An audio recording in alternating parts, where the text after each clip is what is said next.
Live. We're going to go live in a second.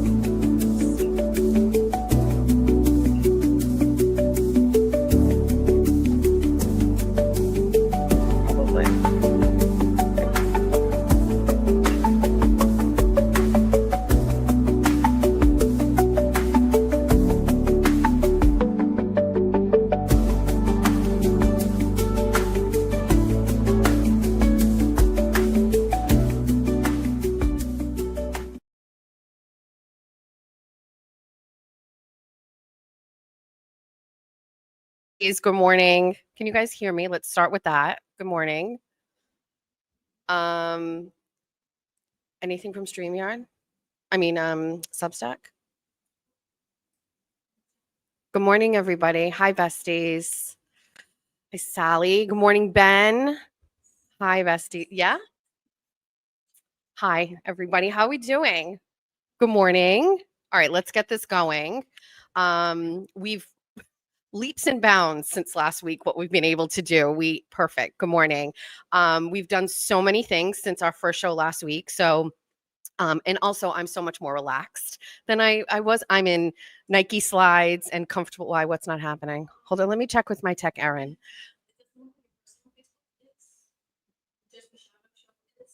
Let me check. Let me just check. I'm going to check my Facebook and see if it shows I'm live on my Facebook. I think we hit all. Last week we figured out with Substack. Yeah, it's here. Ew. How do I fix that? It won't let me. How do I do it? Can you do it? I just handed Erin my phone, which is Hi, good morning, everybody. Good morning. Welcome to the comfortable world of streaming, says the glare. Is it comfortable? I think it is. Good morning. All right, so just a couple of things. We have all these different platforms. We have X, we have YouTube, we have my Facebook, we have my professional Facebook, we have Substack, and last week we didn't get it quite right, and so I think we're there. Erin's working on my personal Facebook, but no, just share it. Yeah, thank you. And so we did that, and then since my last show, we are something related to YouTube, so now I can do super chatty things. Don't know how to do that. I just got the email this morning and enabled it. No idea how that works. And so that was that.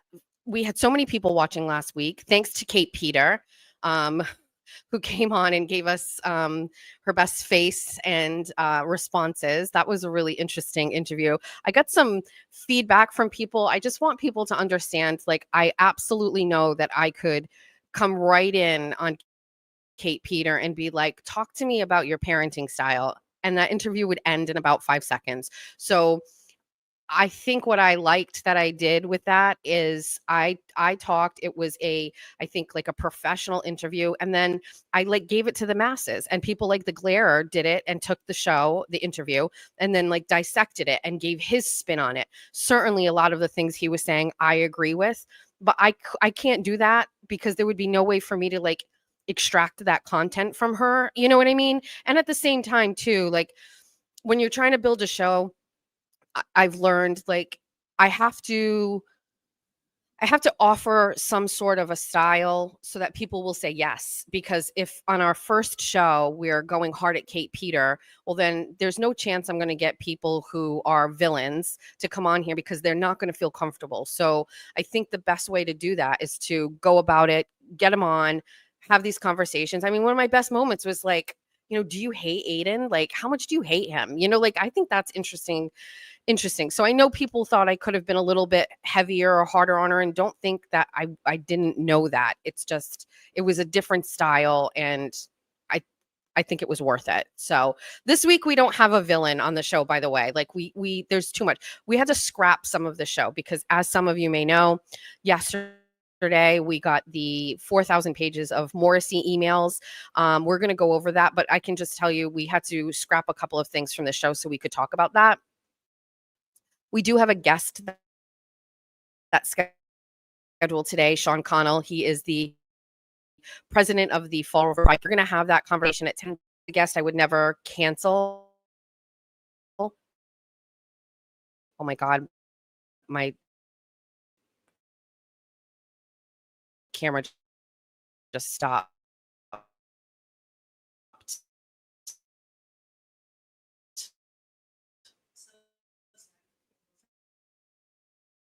I closed it.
Hi, besties. I don't know. Can everybody hear me?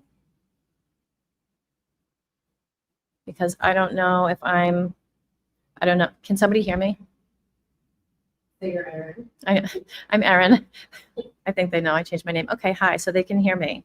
So I don't know if you want to just hop on over here. How long the feds know I have the email? So hold on. She's here. I turned, but I'm all plugged into everything. Okay. So we're not really sure. Poor pal needs a better laptop, but she is plugged like directly into it. So I'm not sure what the problem is. It says device is not connected for you. Oh, hi. Oh, this is, no, I can't see you, but your friends are saying hi to me. Oh, all right. I see your name is coming back. We don't want the echo, so let's mute me. Oh, hey, great. This is going to be nightmare fuel for me to be on here. Say bye. Okay, I can leave. You're here? Yeah. Okay, bye. Bye, guys.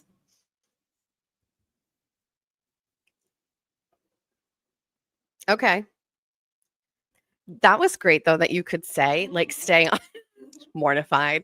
We talked about Erin getting mic'd up, and she was like, yeah, I'll do that, but no camera and surprise. All right, I think we're all set. I did have a couple open things. Everybody knows I have the emails. So, all right. So as I was saying, thanks. Nice save, Erin. I agree. Teamwork makes the dream work. All right. So we're gonna let's break down the show because it's gonna change a little bit. I know you all want the emails right away. Maybe we can get to that. We have to do a couple of things. My internet is plugged straight in from the wall, like right in. So we're gonna Erin has like a $2,000 top. So in the event that this goes awry,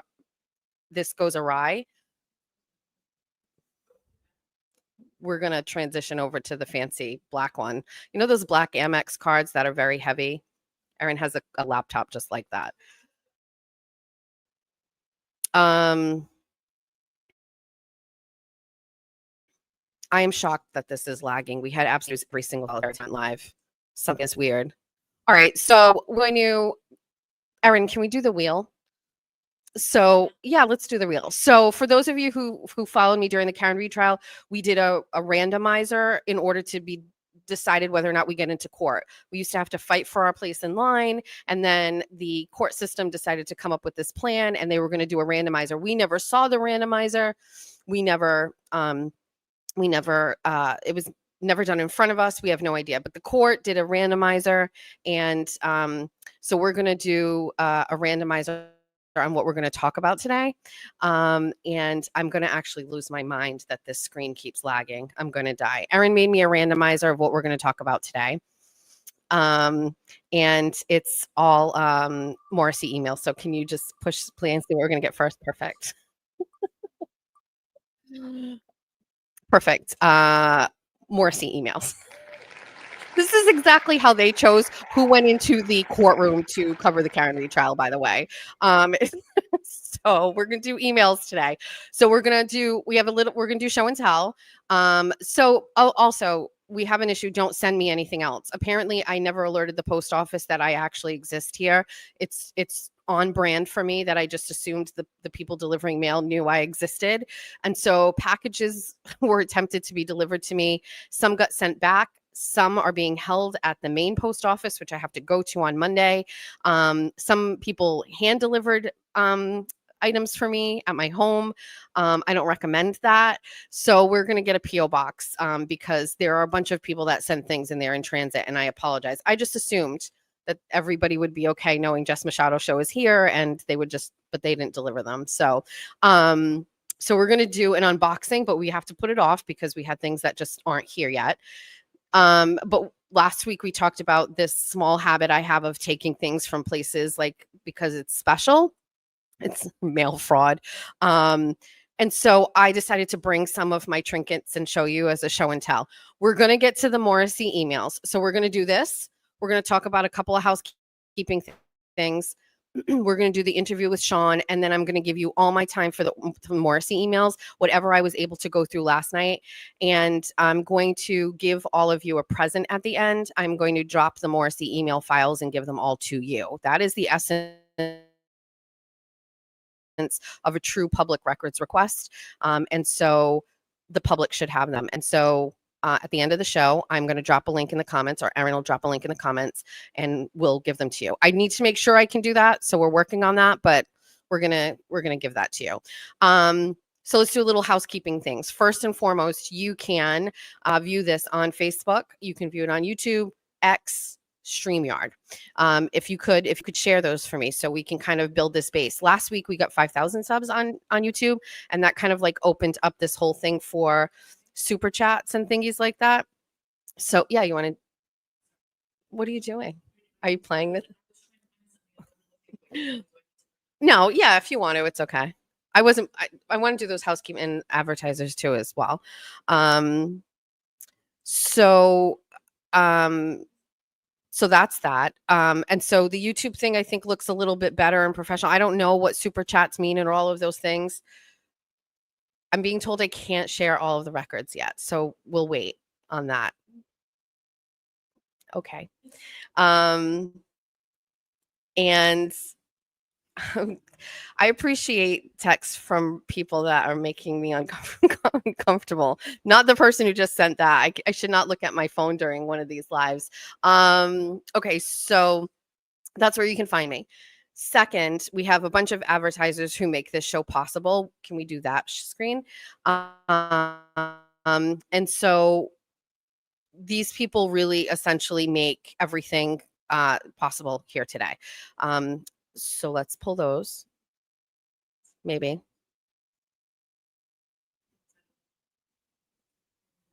Oh, Erin's, yeah, I'm not good with all of that stuff, so thank you. And then, oh, there we are. All right, so these are all our besties that sponsor all of my work and allow the Jess Machado show to happen. So let's get Mike Keneally and Brian Shortsleeve out of the way. Those are the two guys running for governor. Weird week for for those guys. Lots of stuff going on. I don't have time to get into that today. I promise. I every day more and more, I think we have to do a show every day. Every day that passes, Erin's like fist pumping, but I think every single day that goes on, I recognize trying to like, I don't know, put things together. What's the matter? What happened? I got a super chat. What's a super chat? What is that? What?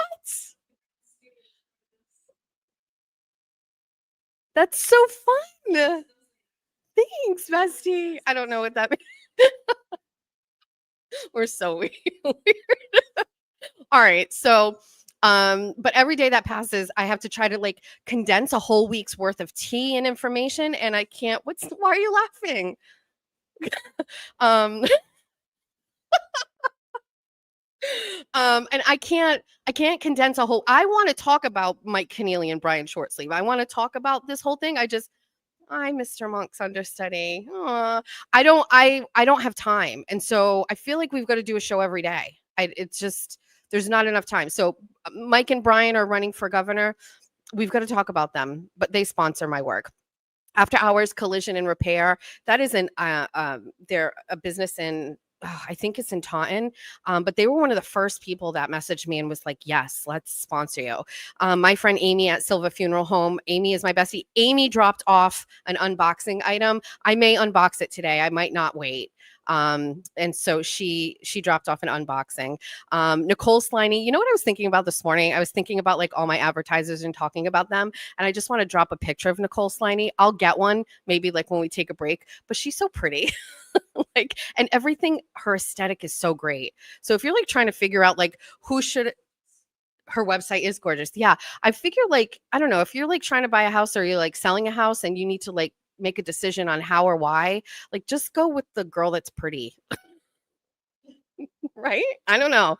Stacy Face Travels. I don't know what Stacy Face looks like, but she is also one of my first people that jumped in and was like, let me sponsor you. Christopher and Nate. I did a whole Facebook Live yesterday on Christopher. Christopher's running for mayor. First of all, his business, I went there right when they opened. I was one of his OG followers. I think he's got like, I don't know, 15, 20,000 followers right now, but he has this little bakery in Fall River. And I went there. And fun fact, I worked for WBSM at the time. I had my show on Saturdays, and I chat too much. My son calling me, like he's like, do you not know I'm on the radio? And he was like, oh, where do you work? And I said, oh, I work at this WBSM. And he's like, oh, they called me and asked me if I should advertise with them. And low key, I was just like, don't do it. It's a waste of money. And he was like, and later on, he thanked me. He didn't need it because I knew he had like a great product and stuff. But anyway, he has like really great snacks. Now this guy's running for mayor, and like half the city is like up in arms over it because number one, he's a gay man, and they don't for some reason like that, and it's kind of weird. But anyway, Christopher sponsors my show. Prestige Automart. We're actually not sure if Prestige. Do you guys know Jeff Leary? Do you know? My son just texted me, I'm going to honeydew for breakfast. Does he think I'm in the house? I'm not sending him money. Prestige, Jeff Leary, we've known for a very long time. I used to do Fall River Raw with him. But like, if you know Jeff, like if you call Jeff anytime after like 5 p.m. or 6 p.m., you're not getting a straight answer from him. And his texts are extremely, what's the word?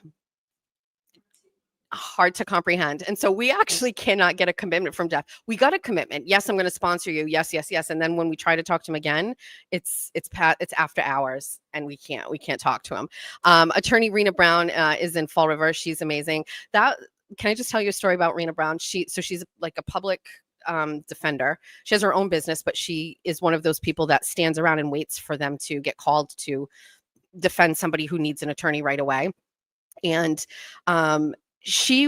I don't know how or why, but the judges in the Fall River District Court love her. Like she has her back turned. She's talking. She's doing all these things. Everybody else is just sitting there waiting quietly. And Rena's doing 1,000 things. And like, nobody seems to care. I watched her walking out of the courthouse the other day, all business up top and like pink Crocs at the bottom, like walked out of the courthouse. like that.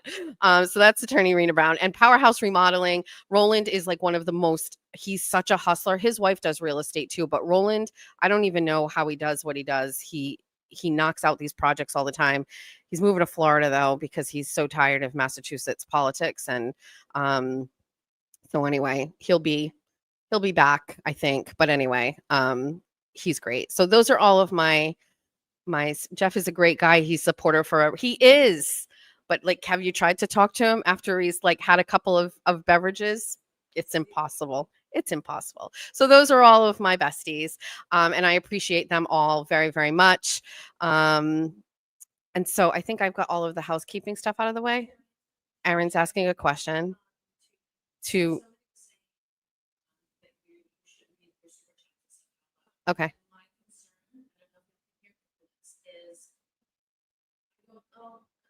Oh, it's Mike. Yeah. Hi, Mike. That's okay. Or can we? Will you be able to see them at the end?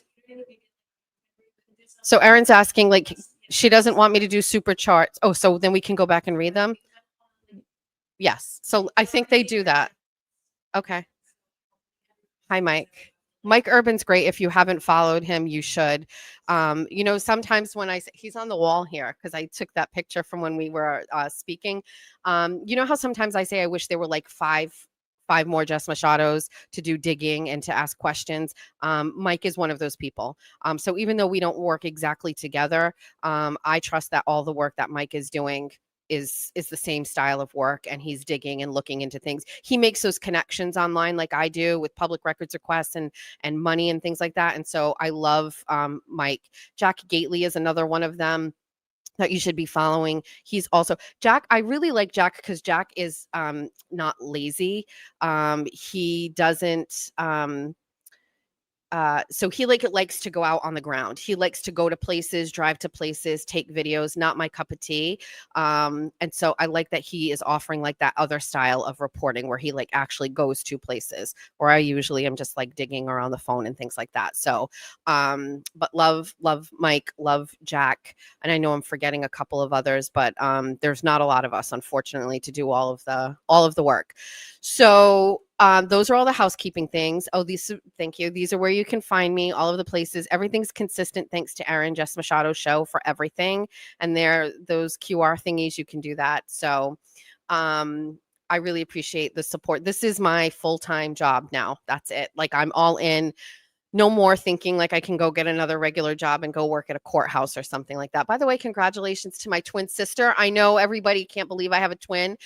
I'm going to have TT come in here and she's going to be a guest one time. And I will just, there's no other way to humble yourself other than have your sister come in and just, first of all, you won't believe it, but if you hear how I talk, TT talks with such a thick Fall River accent. You're going to wonder how we shared a bedroom for 18 years. That's the first thing. Number two, TT's the total opposite of me. I have many children. TT doesn't have any children. I use all of my girls' makeup. TT goes and buys all the products and all the things. She has Shein, Fashion Nova. She shops and then she dumps all of her clothes off on me. Also, TT went on Ozempic and she looks fantastic. I haven't done that yet. I probably should, but we're total opposites. I should probably find a picture and you can see. She's got brown hair and blue eyes, and I was blonde with brown eyes, and we were opposites our whole lives. She was tall and skinny, and I was short and chunky, and it's just, that's TT. But TT's got a story or two to tell. When we were kids, not kids, but like when we were 18, 19, 20, I had my license and TT didn't. TT doesn't have her license, by the way. I would drive her everywhere, and she would drink and party, and I was the one who would drive her everywhere, pick her up, bring her friends home, like take care of everybody. I'll give you a funny story and then we'll get into business. So one time we lived together at my mom's house, and we had a room that you could walk in on the first floor. It was like a 3-floor condo, and we had the first floor, so we could come and go in and out. And of course I was home like at night on a Friday or a Saturday, just being lame, and TT was out with her people, and I'm not even going to be able to tell the story properly. So the door, somebody drops her off and she walks in and she is obliterated. And she's like drunk. And I was like, where were you? And she was like, I was at a club in Providence and we had a foam party, like foam. And I was like, okay. So I promise you on my children, this is a real story. So we had twin beds and her bed was across the room. And so I like get her into bed and she's lying there and she's like, I'm so itchy. I'm so itchy. And like, I turn on the overhead light and she's covered in hives. And she's like, it must have been the foam. And I was like, oh my God. So I go upstairs, I get a face cloth and I'm like washing her down. She's in her bra and her underwear. I'm washing her off. I put her in bed and I go to sleep. And it must have been like early dawn. And I wake up and the door is open to the outside. And I'm like, I look over, she's not there. And I'm like, oh my God. And so I go outside and my sister, in her bra and her underwear is outside the house going to the bathroom peeing. And I was like, Jamie, what are you doing out here? And she goes, there's a line in the bathroom for the club. And I was like, you're not at the club, dude. We're home. So I get her back into bed and it must have been like getting ready to be summer. This is such a story. I should not have told this, but like, it must have been getting ready to be summer and we take the screens out for the winter. Well, the screens were like in the room, like to put in the windows, and she's sitting on the edge of her bed and I gave her something to drink and she's like trying to hydrate or whatever. And she like leans forward and falls through the screens, like breaks the screens. It's just like chaos. That's my twin sister, who I will happily have here on the show, and she will tell you all of those stories. So anyway, that's TT. So that's all that. I brought my trinkets. We're going to do a little quick show and tell. I'm going to show them off to you. Then we're going to jump into some emails. At 10:30, we're going to have Sean come on. If you have any questions, so I don't agree with almost 99.9% of the things Sean agrees with in his life. I remember that he put up some sort of a comment or something about Trump and how like life was going to change for people of the LGBTQ community. And I was like, but how? But where? Like where? And so we're going to kind of get in it. The only request he had is that we don't talk over each other. And I don't know what it is, because Kate Peter said that too. She's like, oh, come on, but don't talk over me. I'm like, I can be respectful. You know what I mean? So when Sean comes on, if you have any questions, I think he's very comfortable and confident and can handle anything I ask him. So we're going to do that. And then I do want to give you an update on the cat situation. So if you were on my X account this week or on my Facebook, my friend Kathy, she's like friend, like we have a mom group of like 8 people that we go to this mom group chat every single day. And we like live in it all day, every day. Erin's in it, Stephanie, Connie, Stacy, Amy, Lauren, Kathy. We basically just like virtually support each other every day. We see each other outside of the group chat. We're all friends, but like group chat is life. And I'm sure like other moms can get that. So Kathy wakes up and she's like, hey, Murphy hasn't come home. Has anybody seen him? Now, 2 of the moms live in the neighborhood where she lives. And they're like, no, haven't seen him. And we're just like, whatever. It's like her outdoor cat. Like the cat's going to come home. And then plot twist, we uncover that the cat actually got stolen. And then through our outsourcing, we found ring cams and we found that a Amazon driver, not the Amazon trucks, but the ones that they get like subcontract, solicited the cat with cat food and tuna and got the cat and put it in a van and drove it away. And like new fear unlocked. If you have a cat, like and your cat goes missing, it's probably getting picked up by somebody who's a cat lady and just taking it to their home. And so anyway, as this thing is evolving in real time, we've got this video, but we don't know who she is. Like we don't know. We know she works for Amazon. Amazon is basically saying, we can't help you here. Thank you. I love this. So here's the post. Erin messages me early in the morning and she's like, I would share that on your Facebook and on, look at this woman. Look at her putting out cans of tuna to get Murphy. Like, I can't believe we saw this in real time. So Kathy's like, share it. And she calls me. Kathy goes, can you share it on your Facebook? And I was like, yeah. And so we share it and it's on X, and then Turtle Boy's account shares it, and it starts in the comments. People are like, that's my friend, she's a cat rehabber. And we were like, we got to lead. So like the moms are like this, like that gif where you have a cat slamming on the keyboard, that was us. Like all the moms, like in real time, don't know about our jobs, but we're just like, we've got this. And we figured it out. We found the woman, we go to the police, we get, all the stuff like that. First of all, I didn't think that this post would get 600,000 views. I don't know where it's at right now, but like it started going crazy. But the internet world being divided over whether or not you should have an indoor cat or an outdoor cat is like something I never expect. Look at us. We even, if you see, look, we made it on the news. Look, we made an AI generated version of who we think this will. I mean, ladies, if your man is cheating on you, we can figure it all out in about 5 seconds. Let's just say that. So this whole thing happens. We finally find the woman. The woman does give the cat back. But there's so much more to this story. Like apparently this is her thing. Look at Murphy.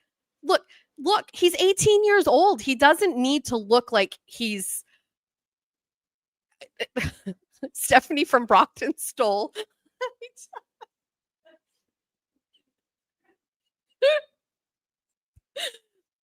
Listen, I'm not a cat owner. I'm a dog mom. And so I don't know, like, is there a real issue with some people having outdoor cats and indoor cats? I know some of my moms have indoor cats, some have outdoor cats. I never thought this was an issue, but there's a severe like subgroup of people who judge cat owners that let them go outside and live their lives. And I didn't ever see anything wrong with it until this whole thing happened. And then, okay, fine. So say you have a cat and it's outside, but when it gets old, what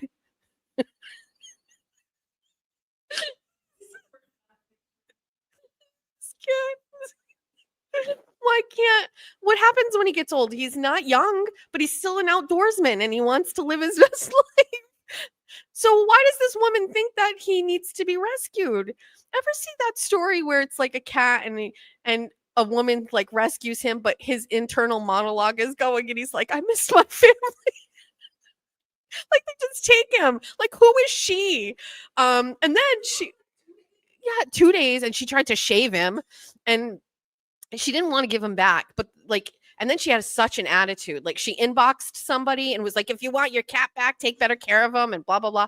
First of all, Kathy went and brought him to the vet, clean bill of health. Like he's Murphy. I mean, I've been to Kathy's house. He walks around and like lays in the street. Like he's like a legend in the neighborhood. And this woman, but it did really kind of like bring up a whole thing for me where it's like, if it weren't for video and it weren't for the internet, like this cat would be gone.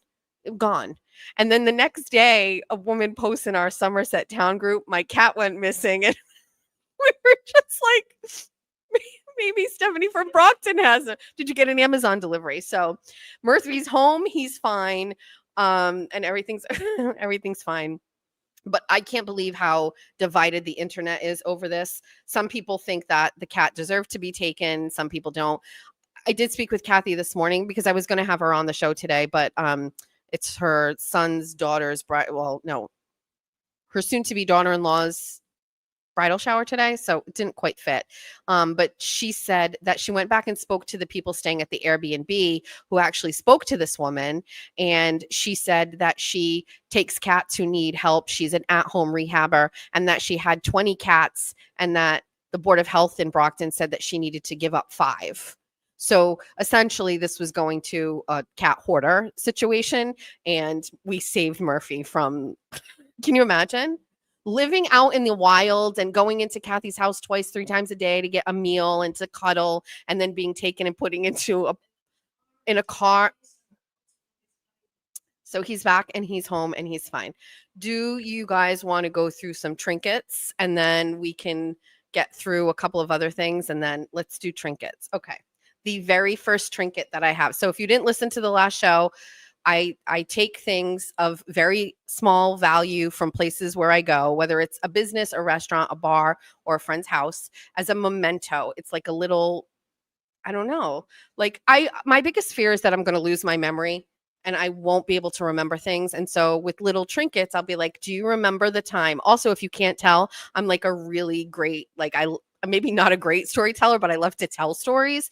And now these trinkets, like when people come to my house, Anthony Amore was just at my house for the first time. And I was like, let me show you all of my trinkets. Let me show you all of the things that I've taken. So let's do it. Okay. All right. Here's the very first story. Okay. This is a Azorian flag. Okay. If you're from Fall River, there is a place called the Tipsy Seagull, and I'm naming the places. Come get me. How much is this worth? Erin's putting her head down. She's like, don't do it. There's a restaurant called the Tipsy Seagull. It's an outdoor bar. It's on a pier. I'm sorry, Mike Lund. If you need your flag back, we can talk. So the Tipsy Seagull is an outdoor bar, and around the bar, they have flags of all of these different countries. And my family is from the Azores. And for many, many, many months, every time I would go there, I would tell people I was with, can you grab me the Azorian flag? I'm a short queen. And so my husband's tall. And so people who were with me, people that were with me, I would ask them to please try to get me the Azorian flag. It wasn't in the frame. I framed it. So you can see it was attached. And so these are all around. So fast forward to one day I'm there, and my friend, I won't name him, was one of my best friends. He was there, and I had a couple sangrias, and I was like, I have been trying for years to get the Azorian flag. And in a swift movement that I can only describe as like, I can't describe it. He ripped it down and got it, and then handed it to me, and I put it in my purse. And then I promptly went home the next day and framed it. This is my first trinket. It's fine. Is it fine? No, it's not fine. All right, let's just go with this one. Okay, there is a place in Westport called the Westport Social Club. If you go to the Westport Social Club and you want to buy a friend a drink, they give you a wooden nickel, and it says Westport Social Club on it. It is a hole in the wall. And there used to be a dog there with 3 legs, and his name was Captain. He's since passed away. But this is a place that my dad used to go to all the time. My dad was a Vietnam veteran. He was a Purple Heart recipient, but he dealt with PTSD and really struggled in life. He passed away in 2019, December of 2019, and had struggled with homelessness and all of these things. But I didn't meet my dad until I was 18. All of the worst parts about me, I definitely got from my dad, but also some of the good things too. Anyway, my dad used to go to the Westport Social Club, and in order to see my dad and like have any interaction with him, I'd have to go to where he was. And so went to Westport Social Club. It ended up turning out to be the last time that I actually got to see my dad, spend time with him. I saw him after that. But anyway, the Westport Social Club is ancient and old. And again, I had a couple of beverages with my dad, and he was buying scratch tickets, and we were just having a day. If any of you know Gazelle from Fun 107, Gazelle showed up that day too. And I was with TT, and we were just having and Erin showed up, and it was just a weird day. Up in the corner of the Westport Social Club is like old fishing nets, and it has all things in it. And this little guy was hanging up there, and I identified him as being the perfect said my next target. This was the perfect trinket, and I identified him right away, and I was like, I want him. And I said to my dad, I said, I would like I said to my dad, I was like, I would like that. And my dad literally stood up, grabbed it, and handed it to me. So this is my next trinket that from the Westport Social Club.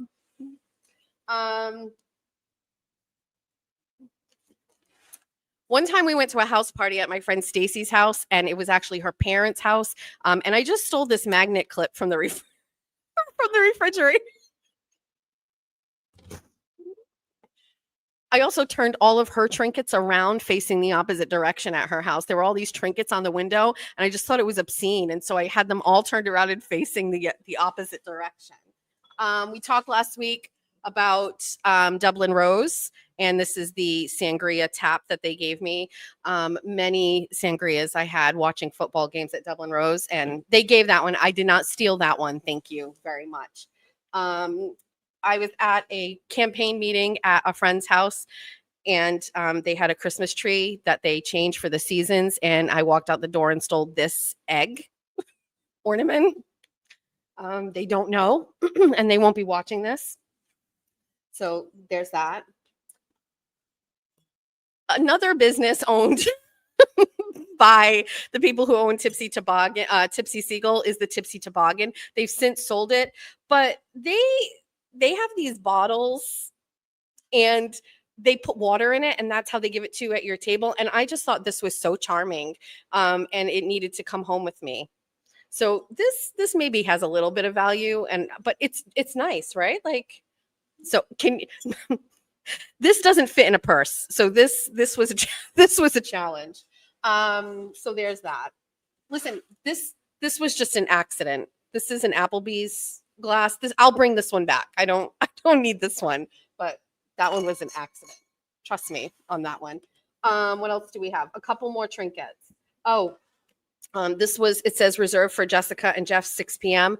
This was for the Super Bowl, where the Chiefs played the Eagles and my husband lost miserably. Not this one, the other one. So I took this from the table at Dublin Rose. I also took this metal reserved one. This was from the first Super Bowl where the Chiefs played the 49ers and we won. I kept that. If you missed it, I'm a Chiefs fan. We have 4 more trinkets that I brought. My friend Chris McNall, I've known Chris McNall. He's a realtor in Somerset. I've known him, I think, since I was 17 or 18. We dated very briefly too. Sorry.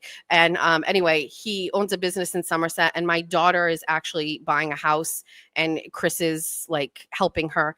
And so I popped in the other day just to so this is still current. These things happen. I popped in the other day just to say hi, and like we're all coming full circle. Like my daughter is at his place or whatever, and he had this really great paperweight that I stole off of. I stole this. My daughter's dad used to own the St. James Irish Pub in Fall River, and he sold it. And this is the only thing I've ever taken from there, except a lot of child support. But this is the only thing I have from the St. James Irish Pub.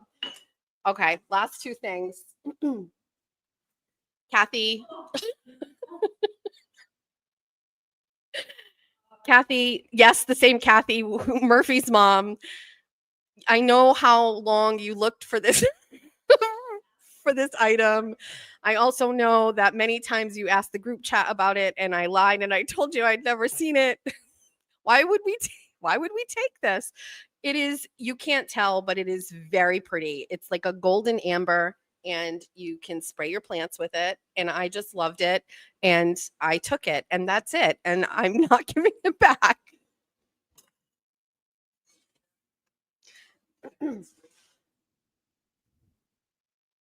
Listen.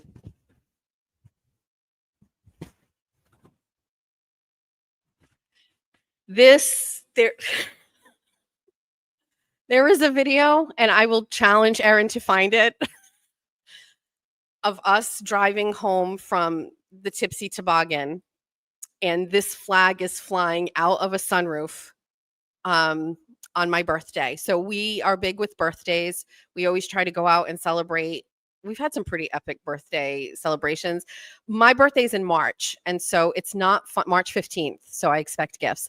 It's not like the best time of year to go out. It's a shot in the dark. It could be a blizzard, it could be warm. Also, it's St. Patrick's Day a couple of days after. So what we've been doing is we do brunch on Sundays for my birthday. And so it's hard to go hard on brunch, you know what I mean? But we figured out a way, and we were at the Tipsy Toboggan, and it was bad. It was bad. That flag was hanging from the rafters of this bar, and I ripped it down. And looking back, and I've been there since then, 100% they saw me do it. And then they were cold to us as we were walking out. And I don't think they wanted to confront me on it, but also they watched me do it, and they were probably like, this bitch, like, give our flag back. Anyway, then we proceeded to record ourselves driving to another location because we didn't go hard there. We were going to go hard closer to home so that we could be driven places. And there's us going with music playing, and I'm waving this flag out of the sunroof as we drive away because it has music. Yeah, why do you have it? Erin's going to find it. So this is why I love trinkets. This is why I like my collection.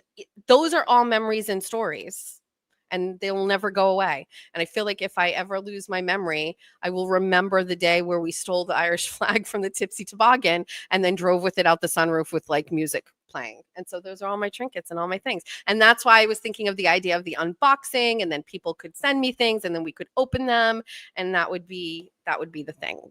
Does my mom know about this? There's a lot of things that my mom does not know about.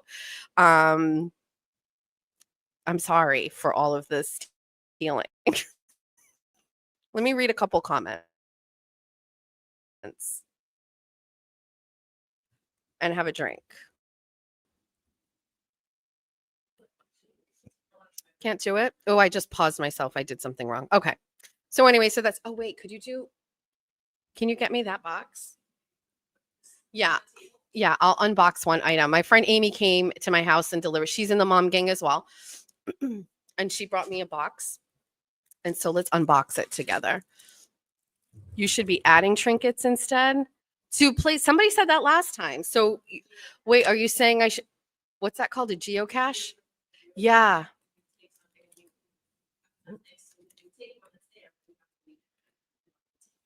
All right. So that's a new idea. So if I take something from somewhere, I have to leave something behind. So what are those little things that you got for the door? Yeah. Yeah. They're like gargoyles. So, you know, on the hinges where your doors are, and I know like maybe people didn't sign up for this type of stuff, but on the hinges of your doors, you have like those little metal hinges.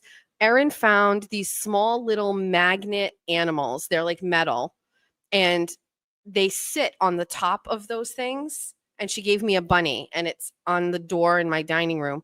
But I'm wondering if we could get a bunch of those and then leave those on door things all around in exchange. All right, unboxing.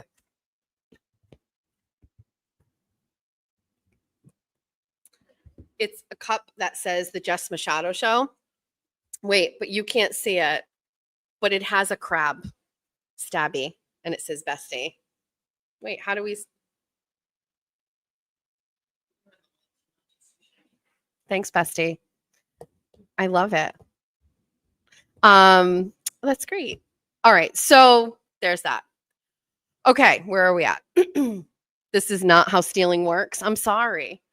Beth used to go to the St. James pub all the time when I lived in Fall River, late 90s to early 2000s. I was probably there.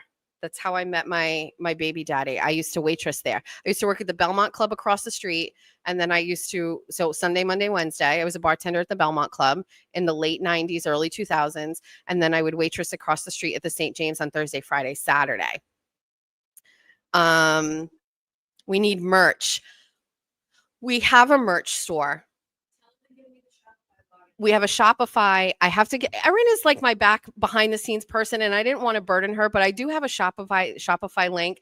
And we had hats that say 24 on 24. If you remember when I was leaving the Karen Reed trial, I would do a like Spaces event where I would talk about what happened in court. And I started calling it 24 on 24 because it was 24 minutes on Route 24. And so we have a 24 on 24 hat, a besties hoodie. Like, we do need merch, or we should, I don't know. We do need merch. We have to work on that, Erin. Someone said, don't ever visit my museum.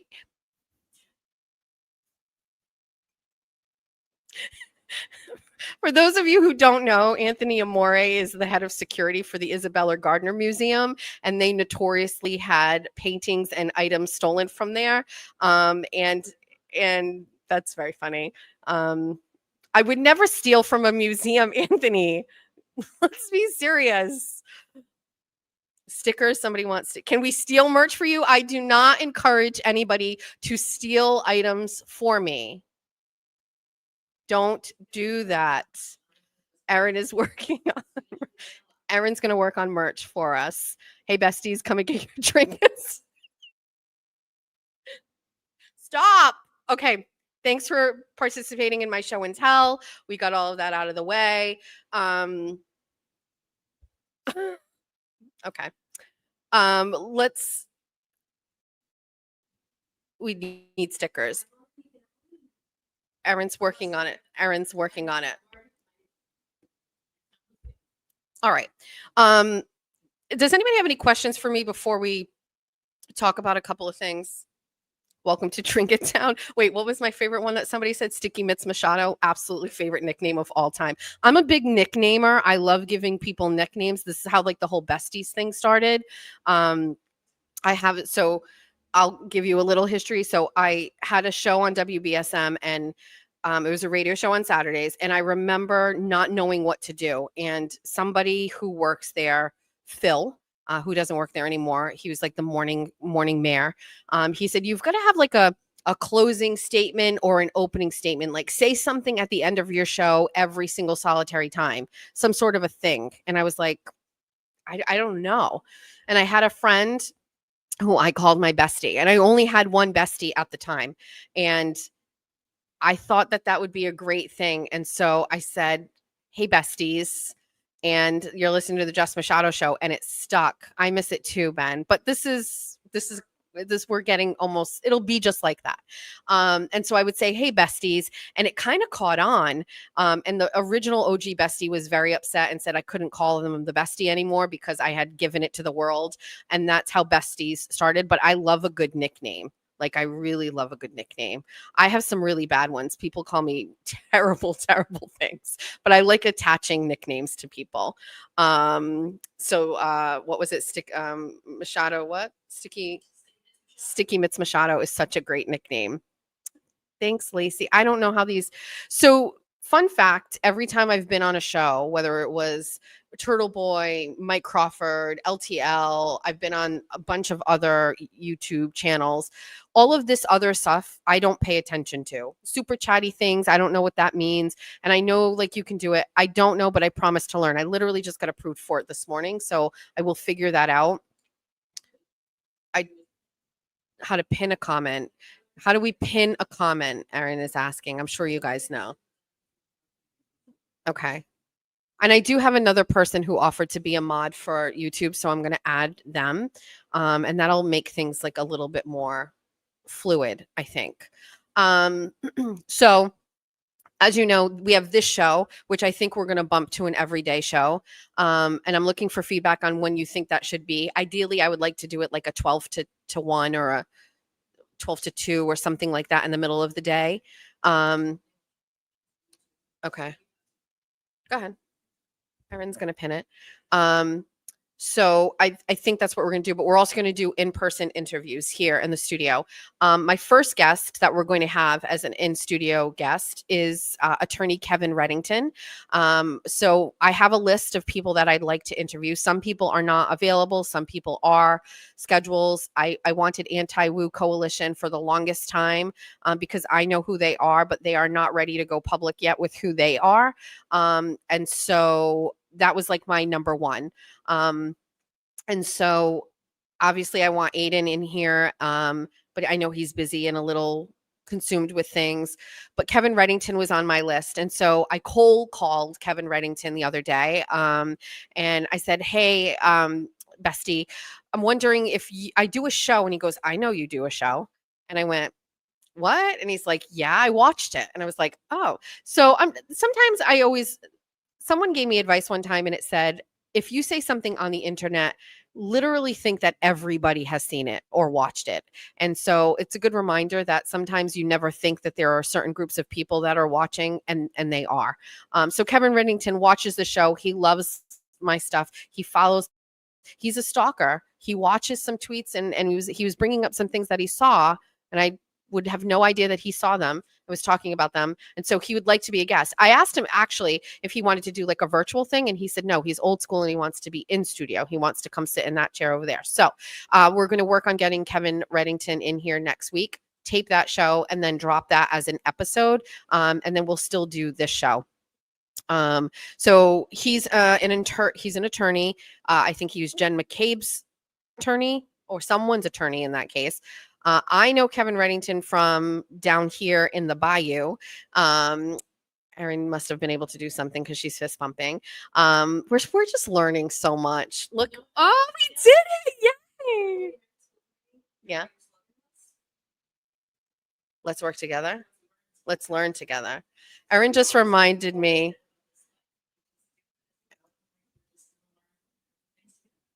Erin just reminded me, I said, oh, we got it done. She figured it out. And she's reminded me, she's like, remember when you ran for school committee, what was your slogan? And it was, let's learn together. And she's like, you've always been about this life, like just figuring it out as you go. So I have no shame in not knowing. So glad you have a show. Loved your 24 and 24. Thank you. So Kevin Reddington actually was the attorney for former Mayor Jazel Correa down here. And he defended Jazel in his case with wire fraud and all of these things. Jazel's currently in jail, by the way. But after Jazel got convicted and got sent away to federal prison, he basically accused Kevin Reddington of not doing his job properly and trying to extort money from him. And that's an interesting line to draw in the sand, considering Jazel's getting out of jail next year. So there's a lot of things I want to talk to Kevin Reddington about. So I'm excited that Kevin's going to be here in studio, and then we'll get that together. I know he started a murder trial, I think last week. So I think that's exciting. But anyway, I think just having Kevin here will be great. Also, if you're watching, Kevin, bring me a trinket. I don't know what it is, but bring me something from your office. I don't care. Just something. Erin, do you help in other YouTube shows? No, she's not. No, we don't know how to do this. No. I also do want to thank, because I see people talking to the glare. I really appreciate the glare. First of all, he's just so entertaining to watch. And I don't know, it was like of the glare. I don't know what it is. And I know there's something wrong with me, but I like watching a guy smoke cigarettes. It's just, I don't want to smoke cigarettes, but I like when guys smoke cigarettes. But he took my Kate Peter interview and just went through it bit by bit. And then, kind of went and talked about each thing Kate said. And, he did compliment me on my style a couple of times, which I appreciate. He got me. Like, he knew exactly what I was doing when I was doing it. And I loved that. And we didn't talk about it, Kevin. I mean, I'm thinking Kevin Reddington, but the glare and I didn't talk about it. Like, we had no communication. He just saw it and did it. And I was amazed that he understood my tactics in that interview. And he did a really great job of talking about it. So if you haven't seen it, you should go back and watch it. Bring us so far. Good morning, Marianne. So I just appreciated that. Fun fact, I talked to Aiden, and Aiden did not love that I did that interview with Kate Peter. It's personal for him. She's done so much to him and hurt him, and he really didn't love it. I tried to explain to him after the fact. I said, listen, I think it was an important conversation to have.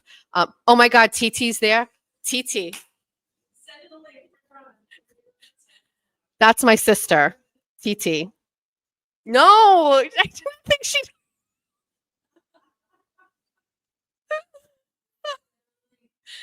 TT, we talked about the foam party story. I'm sorry. No, I did not. Listen, there is no way I thought that my sister was going to be on. I didn't. I'm sorry. TT. That was funny. Hi, TT. I can't send her a link. There's no, if I did, there'd be no way do you want to add her? Send her a link. Invite, get the link.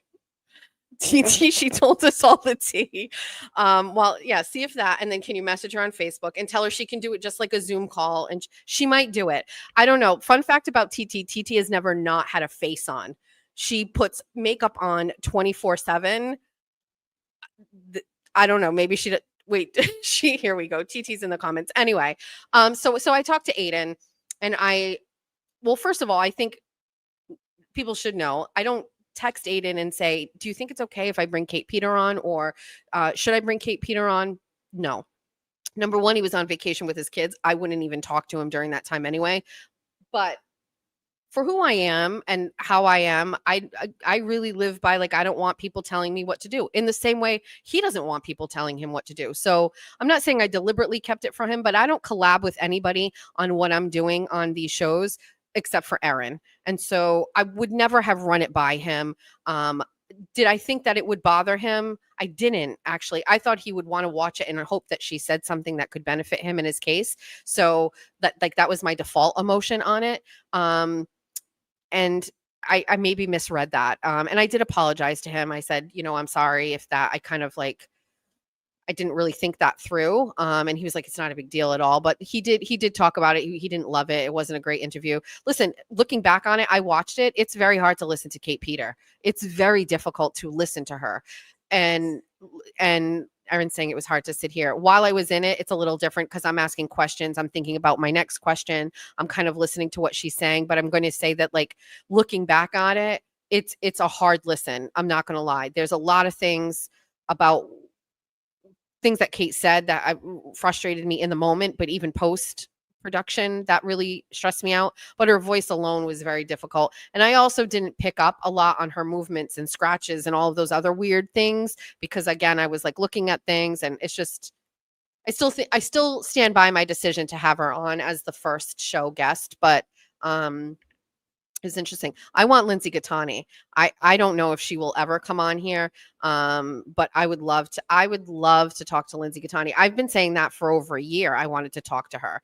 Yeah, Aiden said it was too chummy. That's just like my style, to try to make people feel comfortable so they don't feel like I'm like coming on to attack them. That's really all I was trying to do. I am fully aware of Kate Peter, what she's capable of, how she acts, what she does. And I anticipated it going completely off the rails, and it would end very quickly. And so I really was just trying to keep her on there. I didn't think she'd stay on as long as she did.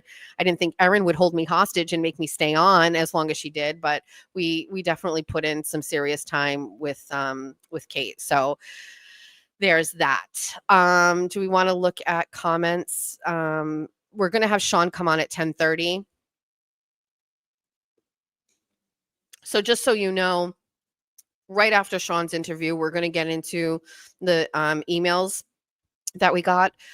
So we yesterday got the 4,000 pages of emails from Michael Morrissey from his private email. I love that in itself. One of my favorite things is catching an elected official or a administrator or someone who thinks that their conversations are private and doesn't really think it through. And Michael Morrissey is such a boomer. He doesn't understand like technology, and you can see it in the emails. Like, he sends himself from his personal email things to his professional email like a weirdo. Like, there's a technological deficiency with him that you can definitely tell.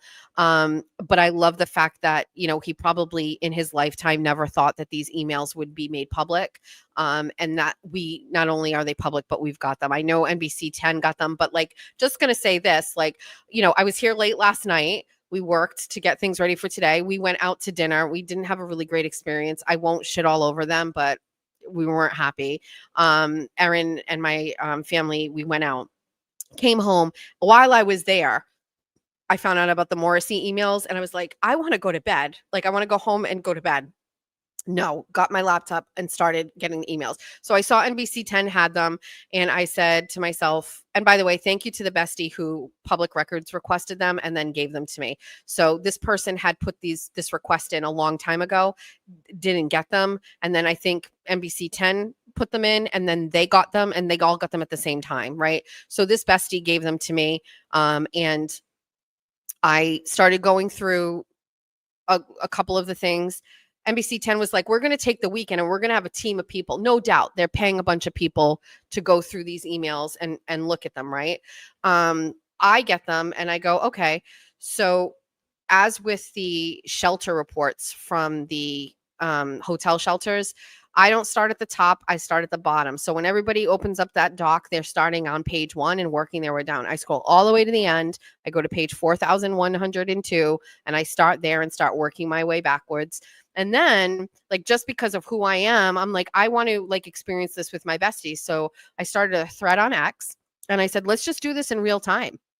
So as I'm scrolling up, anytime I saw anything that I thought was of interest, I screenshotted it and dropped it. And then we started a thread and we just kind of kept going. And I think that was where I was saying, like, I would like to give them to the besties. And I'm being told I can't do that quite yet. I get that. I was just saying, like, I don't want to hoard them. I feel like everybody should get them. But I also think that there are some things there that I won't be able to catch and other eyes will be able to catch, which I think is important. And then also there's a whole other set of things with Michael Morrissey that, like, I know you all are caring about the Karen Reed cases and the Aiden cases. But like, for me, I already started like documenting names and emails and I'm going, how does this impact like other political things going on? You know what I mean? Like, so no, guys, no. Wait, I can't hear her. TT? Hold on, I can't hear her. We have to unmute you. We can unmute Wait, her, I think. how I'll about try. Hold now? on, TT. I can't. Can you hear me now? Okay, we can hear you. TT. Hi, good morning. Yes. How did you know I had a full face of makeup Good on? morning. All right, besties. This is my twin sister. Because you wake up with a full face makeup. I'm getting ready to leave for the Cape, so I haven't done But my there's hair. a couple seconds delay. There's a couple second delay, so let's keep that in mind when we talk. Okay. I was talking about you this morning and I told the story about when we lived at mom's condo and you went to the foam party and you came home and you were itching. And then I found you outside going to the bathroom because you thought you were in line at the bar. I am a professional. You are not supposed to be telling those stories anymore. And then we had our neighbor confront our mother like the next day. She's kind of well-known, married into a well-known family in Fall River. And she's like, your daughter's a mess. Your daughter, I can't, you need to get control of your kids. And I'm like, I'm 20 years old, like 19, like, what are you going to do to me? Like, your husband probably cheats on you. Like, I have no, don't judge me. TT, people are asking if you, I told everybody, by the way, you had an accent. I don't have an accent, but that you have an accent. You work on your accent, but when you get mad, your accent comes out. People are asking if you have any stories about me. Do you have one story about me? I'm trying to think back of, I don't know, there's just so many. So there'd be times like, what do you want? Like when we were kids, teenagers, young adults, like, what do you want? I don't care. I have no idea. I don't care. I'm risking it all. Just whatever. So basically, in general, my sister's always had a mouth, meaning like she's always mouthed off to people. She had no cares in the world. She didn't care who you are, where you came from. You were ticking her off. She didn't like what you had to say, or we were bullied a lot when we were kids too. We had discussed this a long time ago. My sister was mouthing off to you. But the problem was when we were younger, my sister didn't have the fighting spirit to back up her mouth. So basically, she would mouth off and then she'd expect me to finish the job, meaning like get into physical altercations. Thank baby Jesus only ever happened to happen a couple of times in my life, considering that like they pretty much backed off after they got like a verbal verbatim like beating from them. But there were a couple of times where we were out as very young adults that I had to get into shoving matches in a Belmont bathroom because my sister couldn't shut her mouth. And here we are today, 2025, still not shutting her mouth. So, I mean. Thank you for always being the muscle. Not anymore. I have a job like that requires me to not be a criminal. Wait, I did congratulate you on your promotion, by the way. I didn't give too many details, but I did say you just got, did I say that? I might have started to say that you just got a promotion. Congratulations. Thank you. I'll be serving the Commonwealth in its utmost capacity. She works at a courthouse. Do you think that I was bullied because I was the prettiest girl? Yes or no? You were the only blonde-haired kid pretty much, like in a room full of, I don't know, like, yeah, I would say that you were bullied because, well, let's face it, when we're on the schoolyard, like you were going after what you wanted. If you wanted to talk to PR, I'm using initials, you were going over to talk to PR no matter what. If he was with NS, it didn't matter. You were doing what you wanted to do. Nobody ever stopped you. There was nothing to stop you. Punishments, writing sentences, skipping proms. It didn't matter.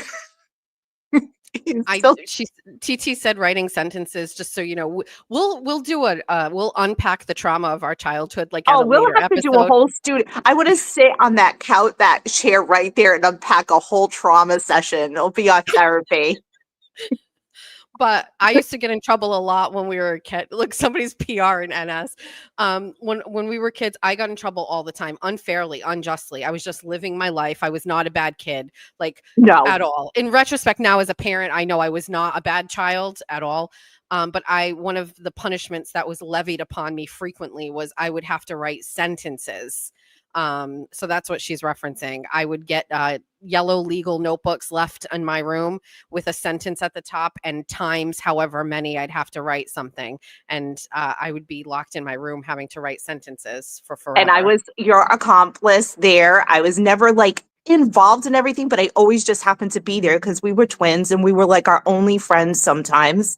So therefore, I would be writing sentences along with you for no reason. I did nothing. And I would just be like there writing sentences. Fun fact, though, I don't think your viewers know this. When you started Bunny After Dark, I was like your co-host. I was like, you were like the Howard Stern and I was like Robin. Whoever. Yeah, I was your Robin. It was kind of fun. Well, I had you on because at the time you were single and your dating stories were literally the most important part of my show. And 20 years later. 20 years later, she's married second time. But like TT would come on and I'd be like, hey, TT, how was your story? I will no longer steal trinkets from a I will never what? Somebody put, I will no longer steal trinkets from establishments 50 times, saying I should.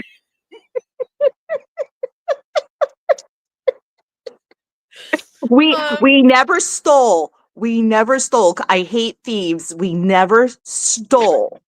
We never stole. Well, I take trinkets now. I take like little souvenirs from things, but no, we never. Listen, people don't understand.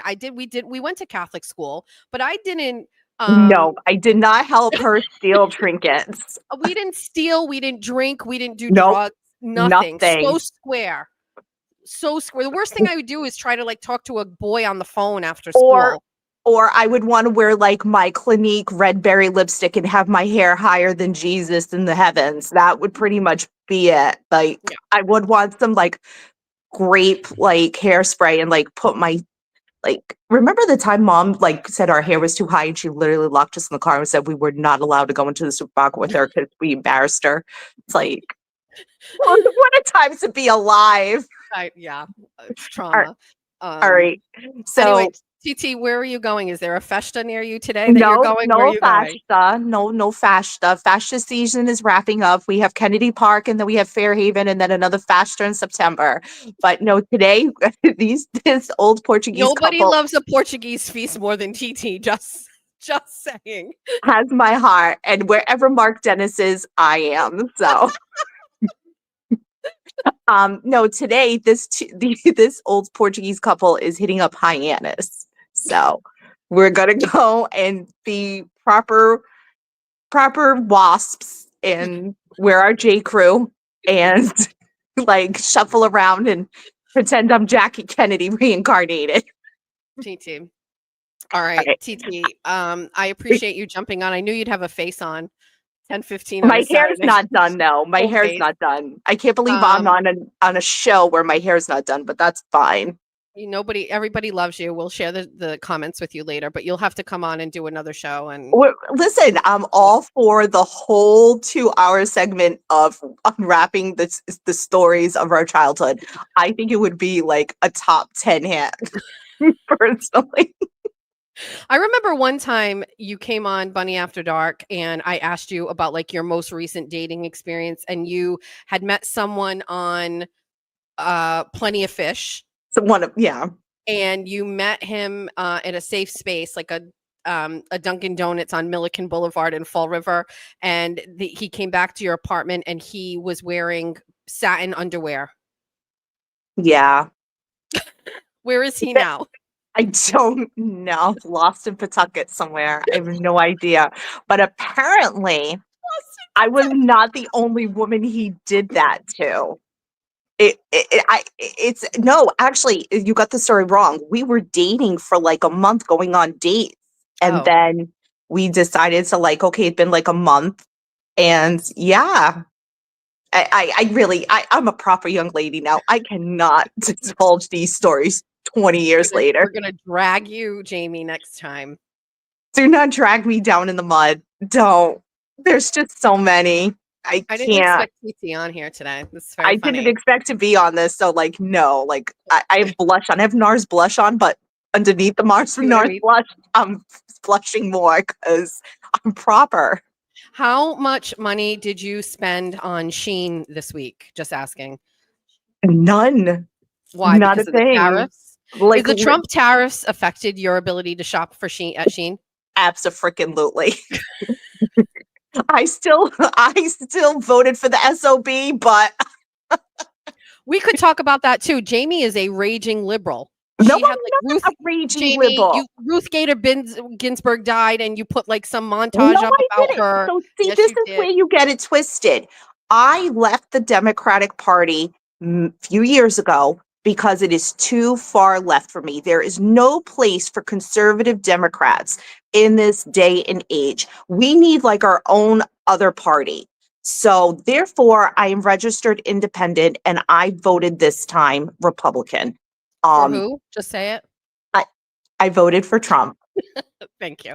I can't believe you've been dying to get that out of me for the past, I can't even tell you how long, because I kept on telling you I'm not going to tell you who I voted for. I had to think about my wallet. You voted for Trump. I knew you voted for Trump. I had to think about my wallet, my retirement, the economy, how I could not go into a grocery store and not afford groceries. Like I had to think, I had to think of a lot of other things besides some of my other values. And actually, a lot of my values as an adult now align with a lot of things. So therefore, I'm an independent now. I've left. Yeah, now that your partying foam party days are over, listen, now you want to abandon the Democratic Party, Jamie. I've never abandoned my people. I've never abandoned my LGBT. I've never noticed I don't add the other letters of the alphabet at the end of there. I don't abandon my people. I fought with them alongside them for gay marriage and all that stuff. Listen, this is a whole other show about how I left the Democrat. Yeah. We'll talk about, you're going to come in studio. You can sit there. Oh, God. Oh, God. All right. We can't talk about this now. I got to go. I have to go. Do you love that I am famous? Yes or no? I actually don't like it because it's annoying. It's so annoying. It doesn't stop. It's the most annoying thing that has ever happened to our family. Why am I going to say I love it? It's annoying. Why? Because so many people talk to you and ask if I'm your sister? No comment. Okay. Perfect example. We're at graduation. Her son's graduating. We're taking pictures. Your son is graduating, and we have, that's a whole other story. But let's just say we had a few people come up to you, wanted to take pictures with you, and it's like your son's moment. Where that's a whole that whole story. Fault. That's not my fault. Whole story is for the trauma episode that's going to happen, but because there's more to that. But it's like, we like literally have to sit there and go roll our eyes. We're like, here we go. It's Jess Machado show 24/7. 24/7. All right. I have to go. It's time for this I have to to put end. on my Jackie. I have to go put on my Jackie vest. Thanks, TT.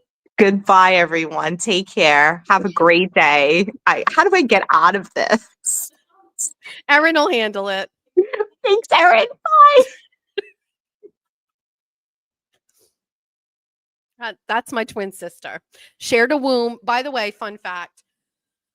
We never separated for 18 plus years. We had never slept in a different place for 18 years straight. Even in high school, we couldn't have a lot of friends because we had strict parents, but like on the rare occasion we got to go anywhere, we went together. Oh, thank you. We always had to go together. So it wasn't until we were out of high school and my parents were going through a really bad divorce. We were living in Pennsylvania. We'll save it for the trauma episode. TT was like, F it, I'm not staying down here in Pennsylvania until the divorce is over. And she moved back up to Massachusetts where we were born and raised, and she left. And that was the first time we had ever not spent a night in the same room. 18 years of, including the 9 months in the womb, we had always been together. You can't imagine two totally different twins ever. In Pennsylvania, we used to live in Newtown, Pennsylvania. Newtown. So it's like outside Philadelphia, all through high school. I went to Durfee for 1 year and then we moved down there and then we came back after high school. So I actually love it down there. We go often. Once a year, my husband and I usually go back down. All right. How was that? Was that fun? We love TT. TT brings it. She's hysterical. This will not be the TT show. We can't make it the TT show, but we can have her on occasionally. But I can tell you, TT lived a very full life in her early 20s and did all of the things. She did a lot of things for someone who didn't drive and like just did it all. And when she comes on, I'll tell her the story about how she met one of her oldest friends because she was passed out drunk in a snowbank on the highway, and this girl passed by and saw the body in the snowbank and picked her up. And now that girl, they've been friends for 25, 30 years. Yes. And then one time we went to a club and she never went to where I was supposed to pick her up. And I'm driving around Providence looking for her and I never find her. And finally at like 3 a.m, I'm like, forget it. This is pre-cell phone days. I'm like, I'm just going to go home. Maybe she got a ride home. And she's standing on the off ramp waiting for me. It's a life with TT. All right. So thanks, TT. So let's do a little, we didn't do any of our advertisers like in the middle with banners, or did we prep our banners or anything like that? Okay. Okay. We're going to have, what emails? So, all right. So we're going to do an interview with Sean from 10:30 to 11. And he is someone that I had scheduled. We're going to talk at 11 o'clock. When that's done, we're going to go over the emails that I posted about. I want feedback on what you guys have. And then we will talk as long or as short as you'd like about the emails. We can stay as long. We can do whatever. If you want, well, I can't. They're not going to let me do that. But I was going to like show them real time. I would open up the file and just start scrolling through with people. But I don't know if I can do that. So we have to wait. But we'll go over the ones that we have and we'll talk about those, including the Morrissey letter where he asks Ron Mariano for $1 million because he's fighting the cases of his life and he needs $1 million, which is wild to me. So yeah, to kind of end all of that, I got a few of them. And I also think like there's some interesting things in there that I saw, like he's really like, unrelated to the Karen Reed case. Like there's interesting things to me, like he's trying to find a space for the DA's office and he's constantly sending like buildings that he thinks that they should move to, and he's like complaining that they're not like listening to him and that they need a new space. And it's just, I don't know, I think it's very interesting when you get the opportunity to like see inside someone's head a little bit. This happened with Aiden's case and getting the Lindsay Gattani text messages and being able to like see what she was thinking and what she was doing. And then the moment that we uncovered that she was communicating with Mello, to me, like in this day and age, those are gifts that I don't take for granted. Being able to have access to privacy when people are doing bad things to you, and those private messages and things is crazy to me. And it's extraordinary when you get them. And so I haven't gone through all these. There's 4,000 pages. I started from the bottom and worked my way up. I'm at like 800 pages in. It's not 4,000 emails. It's 4,000 pages. I think that was stated by NBC. It's 4,000 pages. Some emails are multiple pages long. But it's just interesting. It's interesting to see Morrissey. Anytime there's a story that relates to him, he sends it to someone. Like there's that. It's just, I can't wait to continue to go through it. I did see some comments and people saying like, the majority of, there won't be many aha moments on these, but I think that there might be. And I think what's really important is people like other people get to look at them and then maybe put 2 and 2 together. I've already started a side list of names of people that he emails to, and then like want to go do work and look up who those people are. Some of those things will benefit me in my investigative pieces for like the state, but then there's obviously things related. Tully being CC'd on all of his emails is wild, if you ask me. Like wild. Like somebody said the other day, like he was there at the Proctor thing. Was he at the Proctor thing? But like the day of Karen's verdict, he came in the back door with Buchanan, and if you've been to the courthouse, you'll know there's like the front door and then there's the back door. And I know Auntie Bev used to go out that back door occasionally or whatever, but Buchanan and Tully came in through that back door on the day of the verdict. I was sitting in that back corner. Sometimes I would hide over there, and they walked in and then they went right into the office, the DA's office there. So Tully's always around, but we see now it's even more because he's CC'd on all of these emails. It's very interesting. And so, yeah, so we'll do the emails after Sean. Sean's going to be jumping, I'm sure, in a minute. Let me give you a little bit of information on Sean. You'll see, he's the prince of the Pride Committee in Fall River. He's the president. And he's as far left as you can get. I mean, there's just no other way. So I know you guys want to talk about that, but we cannot not schedule our guest and not have him in. So you might see him pop in the bottom in the stages. Here's his Facebook is like all of the things. It is his sole identity. And everything is, I love him that he's sharing everything. He's like, oh, we're going to have an interesting conversation. This should be great.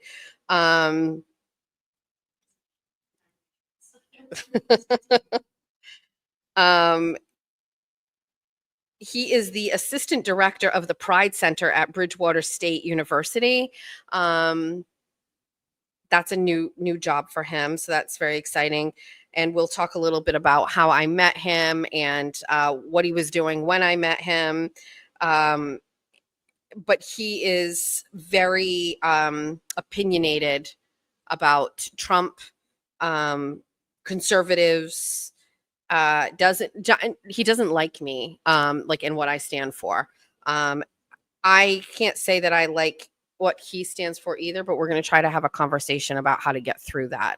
And I think he's going to be on in a minute. So we're going to talk to Sean in a second. I think I see him. Let's bring him on.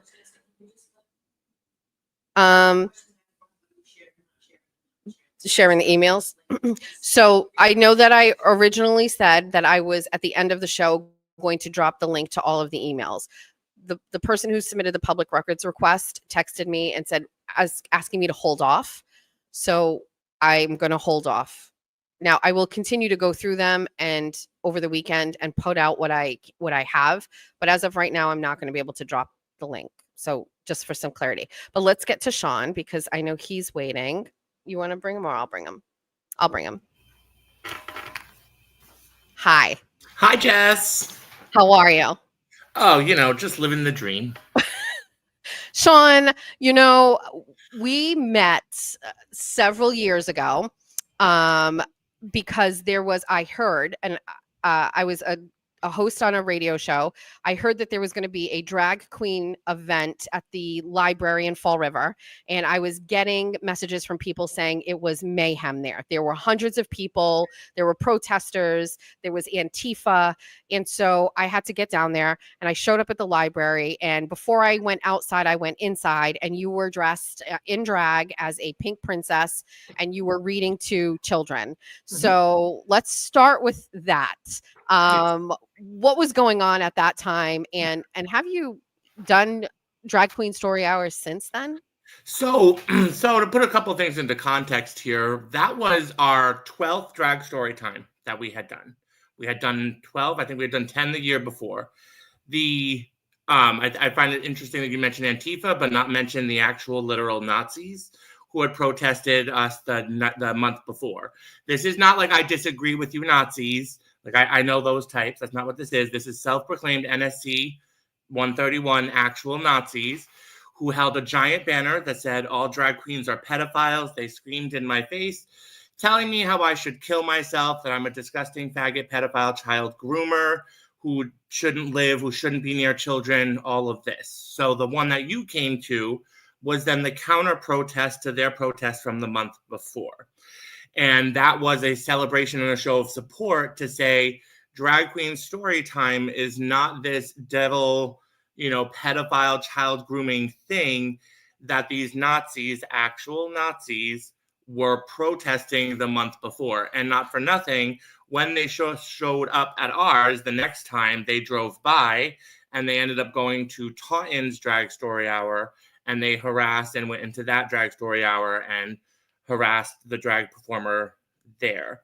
Yep. So that's the context for that. So the idea that it was just like Antifa, we were being violent, when it was more of a celebration to say, hey, this is something our community has done for a long time. We queer adults, we're queer kids.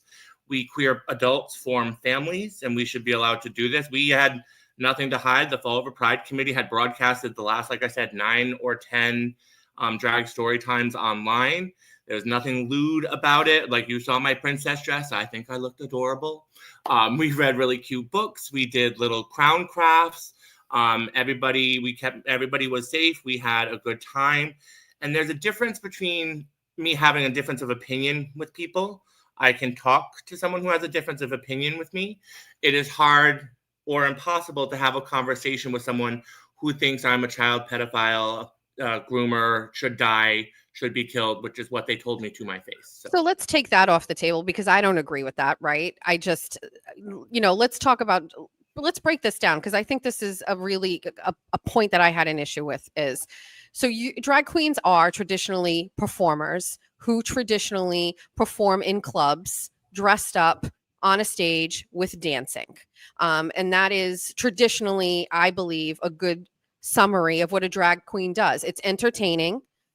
They dance, they're dressed up, they have music playing, they dance, put on a performance, people tip them, and that is traditionally what you see. I argued that if we had strippers from the Cadillac Lounge or the King's Inn who do the same things, dress in costumes, stand on a stage, play music, dance, perform, entertain, and get tipped, that would not be appropriate for a library, for children to come and observe. And so I guess my question is, what's the difference between those two things, between a stripper and a drag queen? So first of all, fundamentally, right, stripping actually has to do with stripping, taking off your clothes. Not all drag queens take off their clothes for every performance. When I've done drag in bars, I did Celine Dion, and it had nothing to do with stripping. I think that this conflation is kind of ridiculous, because that's like saying adult comedy should stay only for adults, and there's also comedy that's for family, right? But drag queens weren't traditionally for kids, right? They're not necessarily. I mean, drag queens have been part of the LGBT movement since the beginning. Me personally, drag was an understanding of performance art where there's skills around sewing, makeup, hair, Mhm. very like Project Runway type of stuff. Project Runway is not for kids, Right. So there's a difference in appropriateness of what you do. Now, have there been drag queens who have done inappropriate things at inappropriate places or times? Yes. Has Fall River Pride Committee ever done that? Absolutely not. You can go back on our Facebook page and you can see that we've always had appropriate readers. Every one of our performers have been background Corey Sori checked, which was something that people said that we didn't do. I feel like I should say Erin's here with me. Erin and I have been to Miami and we've been to the Palace and we've watched drag shows and we absolutely love them. I have no issue with drag queens. I love it. It's entertaining. It's so fun. My issue here and everything that you're saying, I agree with, but that's an audience of children is the difference for me. Everything about a drag queen and you're saying about the style and the fashion and all of those, 100% agree. And I love it. I just don't understand why we are exposing children to this at such a young age and why it is such a big thing. So I need to know, I got to stop you there. This whole concept of exposing, when I wore my dress, Jess, you saw me. Was I exposing anything? Was I stripping? Was I being inappropriate? So No. what is it with my drag story time? No, I didn't mean that was exposing as an inappropriate or exposing. I didn't mean That's the word exposing you as just an. used. Did you understand the context though? I didn't mean exposing skin. I meant exposing children Okay. to Yeah, drag queens. So is exposing children to Halloween inappropriate? I'm asking, what is the difference after, let's say, 35 years, 40 years of drag in the clubs as an adult entertainment, Why now has it shifted to children? So it's not been just now, right? Drag queen story times have been happening since the 1980s, right? This is not a new phenomenon, Jess. Like this is, that's a big concept and strain in a lot of the world. Well, I've raised 3 children in Fall River, and I don't recall any drag queen story hours at the Fall River Public Library. So it's relatively new for Fall River, but that doesn't mean that it's new, Jess. That's not how that works. Fall River only had a Pride Festival in 2017. Did you know there were Pride festivals before that? I'm just so are we going to disagree that you don't think that this is a newer thing? It's not a newer thing. Like that's factual. Okay. It's not new. Okay. It's been happening for decades. It's new for Fall River, sure, but it's not new, right? Fall River, the first Pride Festival was in 1970. So this is not new. And drag story times started happening around the country in the 1980s. That's just factually historically true. I'm not here to argue factually historically true. Well, let's ask facts then. What percentage of drag queen story hours in Massachusetts have started in the past 2-3 years? What percentage of drag queen story hours would you say are new? Are new. I'm not sure. Fall River, we first started ours in 2019. So ours have already been going on now 6-ish years. So it was like 3 to 4 years into it when we actually got the protesters. Like I said, we did this many times in Fall River and did not have any protesters. So let's move on from that. So let's talk about why you think that this is an important thing. Yes. So why I think it's an important thing, right? So when we talk about politics and we talk about how politics, it's not personal. Politics is deeply personal. This is about your life, your rights, your freedoms, how we form families, how we're allowed to form families. Whether or not you think it's personal doesn't mean that it doesn't personally apply to people. So for me, as a queer kid, I did not understand what was wrong with me. I did not understand why I was called a faggot when I was 6 by my father, by people in my life, because I had to do with my sexuality. And I was 6. I didn't have a sexuality. I just liked pink and I liked glitter and I liked traditionally girly things. I liked Barbies. I liked dresses. So our gender identity and how we express that is not the same as our sexuality. Drag queen storytime came out of an idea around like, hey, Halloween, you expose kids to things that are new, trolls and demons and all of these things, or fairies and princesses, right? How do you know that? Time was kind of an opportunity.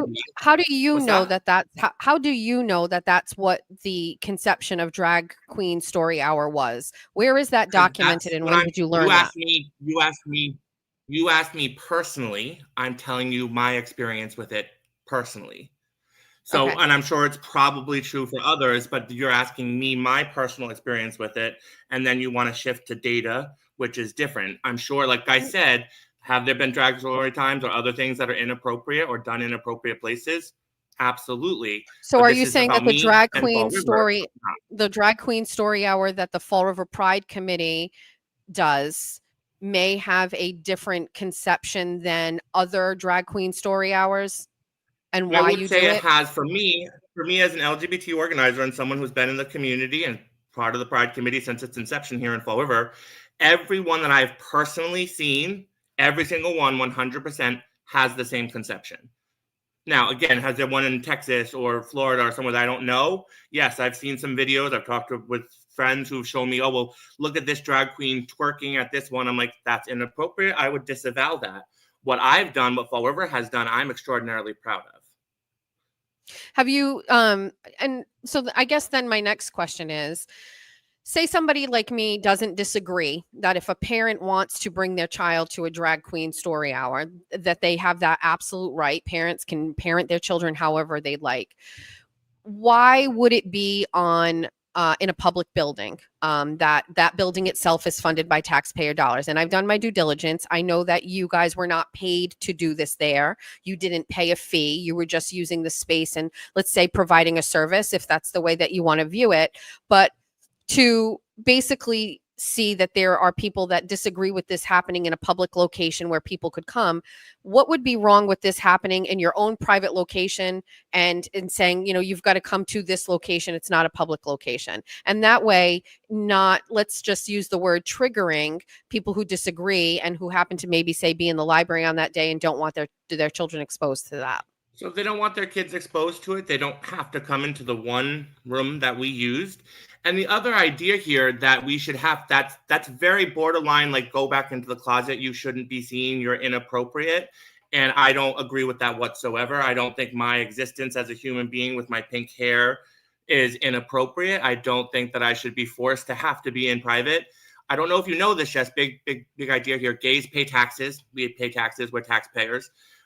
So we also are allowed to access public space, right? That's how that works. You pay taxes. You could access the library for a meeting room. I pay didn't by taxes. any stretch of the imagination mean that you should be closeted. What I am thinking Connotations of there. is, my issue is that there are a lot of subgroups to like humanity, and they all meet in different locations. And for people like me, I felt that this was being deliberately shoved in my face, done in a public library, causing a scene, being dramatic. And I there are groups everywhere that do all sorts of Jess, different things. hold on. I really need to differentiate here. Do you think that me as a drag story reader, as someone who's been in the community, who's worked with youth, who has degrees, who's been Corey Storied, who did this as a program, is shoving it down your throat when 2 weeks later, there was a pastor story hour there? Why couldn't the pastor do it in their private church? Because I don't want religion shoved down my throat. I don't think the religious organizations that don't pay taxes should be allowed to access a public space to do this, but they did. I think I think all of them should be doing those things privately off of public building At least property. you're consistent on that. But my idea, like, I wasn't going to stop them from doing their pastor story hour, even Because though it would be the same thing if the Ku Klux Klan wanted to come and hold an event there, story hour for kids. My statement here was, and not even getting too deep, because if you're saying that there is some sort of like other reason for doing this other than entertainment value and the costume and the entertainment, I literally would say strippers are no different than drag queens. And I've been to strip clubs where they're not completely nude and they still do a show. And so let's take the nude ones off the table. But if somebody from the King's Inn wanted to come and do a story hour just as a stripper, number one, like there'd be a lot of people upset about that too. There would be parents that would think that that's inappropriate. I'm saying that for children, these are traditionally adult events and adult types of situations, and having children in them in public libraries is wild. I don't understand how to explain to you that drag queens are not strippers, and I don't understand why you keep making that parallel, because it's performance. Comedy is a performance. Because when I was at the Palace Club in Miami, they start with a lot of clothes and they slowly take off all the clothes. And that's burlesque, and the Palace is a club, I'm assuming, right? So it has its own admissions process. It has its own thing. It is specifically geared towards adults, right? It's like one of the most famous drag queen clubs in Miami. Okay, so it's a club that has its own admissions policy for adults, right? You probably have to check your ID, 18 plus. It's a different understanding. Did I personally strip? Am I a stripper because I wore a bright pink Pinterest dress? You're conflating two things that are not the same, and I don't understand why you would do that. Drag queens. Okay, where do drag queens perform? So Clubs. I happened to do it at my university when I was a kid. I've done it at Pride. I have done it for drag story time. So it's not just at clubs, Jess. We are out of the shadows and we're human beings. You are now. You are now. We have been for a long time, Jess. This is not Everybody goes new. to clubs and sees drag queens. Everybody, adults. Yeah, and a club is an 18 plus. So if you are doing a club and you're 18 plus, you can go strip. You can do what you want as an adult. Do you still do them at the library, or do you guys move to a different location? We had moved to a different location for a little while. We had moved to a private venue because, Lord forbid, gay people be in a public space. Because are all drag queens gay? Not all. There's some drag queens who are why women. Did you say gay people? Why'd you say gay people? Why would you say we're all strippers? No, I wasn't. I was saying I think everybody understands what I'm saying about the industry and the style of entertainment. You said gay people, but it's not gay. No, absolutely not. There were lots of straight people there, and we're fine with that. But I'm talking about this idea of public versus private, gay people in public, gay people in private, queer people, drag queens, however phrase you want to use for that. So, and then the city also, because Nazis, again, I need us to understand that these were actual literal Nazis who covered their faces, who threatened my life directly from a private place. They had their faces covered. So does the Ku Klux Klan. Their values are about hierarchy. And it wasn't Antifa story time. They happened to show up to counteract Nazis because they're anti-fascist, right? Mm-hmm. That's what that is. And most of the people, out of the 200 plus people on our side, maybe one or two of them were Antifa who had a mask on. There were way more than that, Sean. I was there that day. I was there. Even if there were a couple more, how many Nazis showed up before? Can we agree that these are fringe groups and that they're both extreme Antifa and NC-17 and they're all fringe groups? Generally speaking, yes, but if I'm going to look at anti-fascists or Nazis, I'm generally going to side with anti-fascists because we had a world war about this, Jess. I don't know if you know that. Nazis are really bad. Why are you taking a knock at me in my education and what I do and I don't know? You wanted to equate me to a stripper, so why would you take a knock at me like that when you know I didn't strip, when you know it wasn't about that? So can I just ask you a question, Sean? Let me just ask you a question. What's wrong with strippers? I think nothing wrong with strippers. In my house, you're actually saying that's like a negative thing, isn't it? I respect all work boots. I think strippers are amazing. Live your best life. But so why would you be offended if I equated you to a stripper? Because you're doing that to conflate drag story time as being inappropriate. When I'm saying there's strippers, live your best life, but you do that in a club where it's admittance. I think you're walking back on that because you just kind of got caught in talking all over strippers. I love strippers. I love strippers. One of my good girls who's also a Trump supporter, my Sarah Rebello girl, she used to be a stripper. She's proud of it. I love it, and I love her. I know, but so why were you saying it was negative that I was equating you to a stripper? Because you were doing. Don't be dumb, Sarah. Don't be dumb, Jess. Like you are doing that specifically to say that drag is inappropriate, like stripping. It's inappropriate for children. It's inappropriate for children. Which is why strippers do it in a club where it has to be 18 plus. Which is where drag queens used to do it. It was I've never stripped and I never performed at clubs as a drag queen. I've done it as a public person to do something like drag story time, which is not inappropriate like stripping, which is what you just tried to make it sound like. If a stripper takes off all their clothes except for, like, let's just say covering their nipples and keeping a thing on, is it still inappropriate? You were at my drag story time. Did I take off any of my clothes? No. Am I a stripper at the public library? That's not the issue. No, it's not the issue. You are conflating it as inappropriate like strippers and then try to say I don't like strippers. I don't want to. That's not how that went down. So I don't know if we want to keep talking about this because then it might get into like my knowledge about world wars and I'm so defunct with that and I don't know anything. So let's move on from this, which I think is good conversation so far, and we'll try not to speak over each other. Let's talk about my next question, which I asked you about is, what kind of things have you experienced since the Trump administration has taken over that has affected you in a negative way in regards to the LGBTQI community?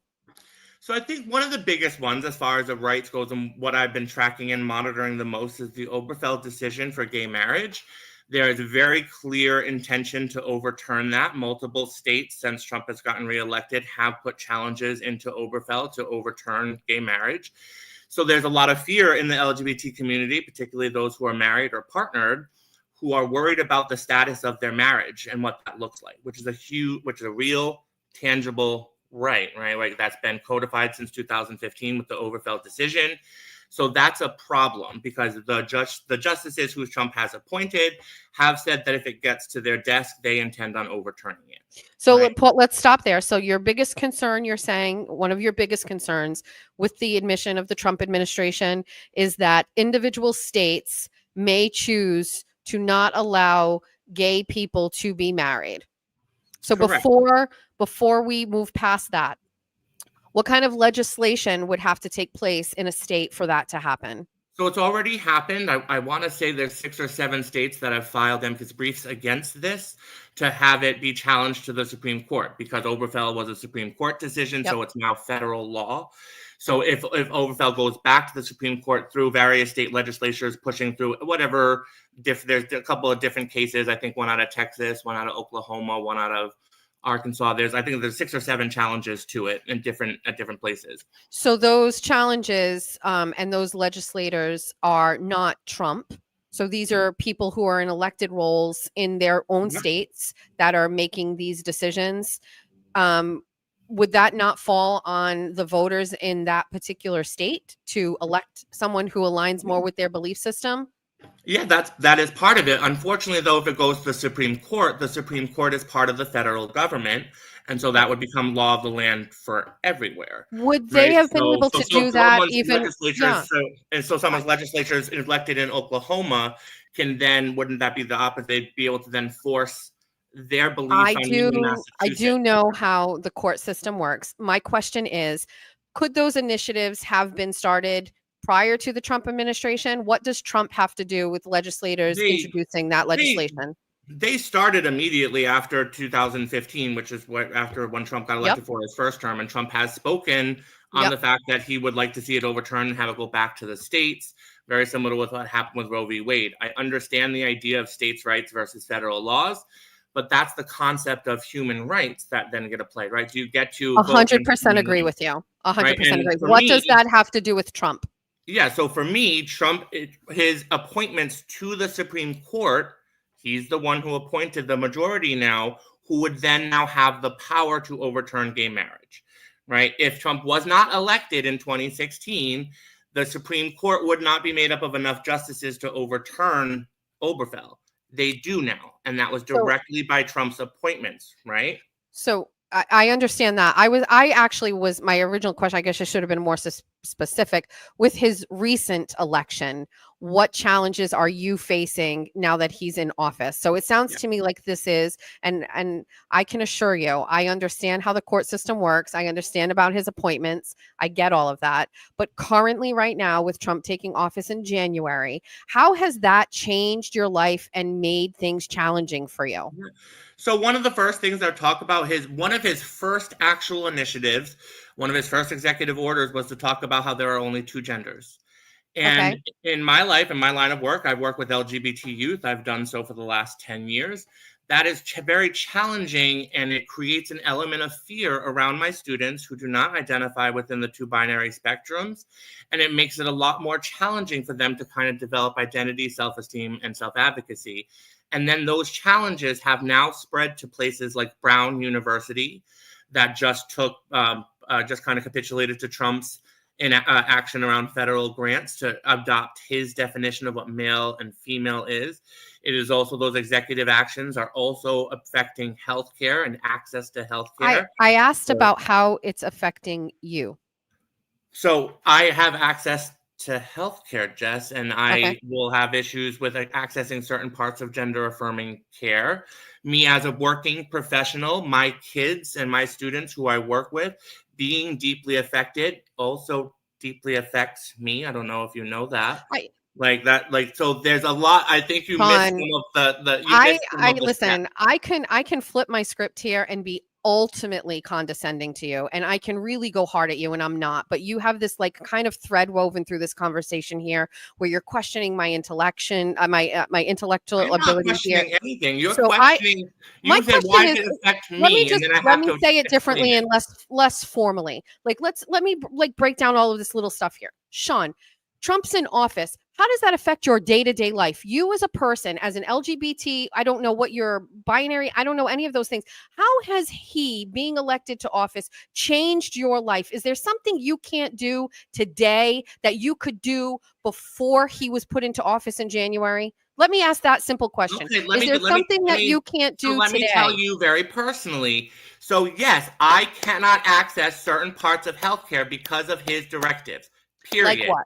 Like I just talked about with gender affirming care, with different ways of understanding how I can say access a gender marker on my ID or passport. His directives specifically address that. Now, if you want to go and be really pedantic about my day-to-day life, I am okay. I have my own life. I am able to continue to move without his directives affecting me personally that greatly. But when it comes to issues around gender and sexuality, what we can teach, how we can teach it, what healthcare we can access, how we can identify ourselves, have all been affected, Jess.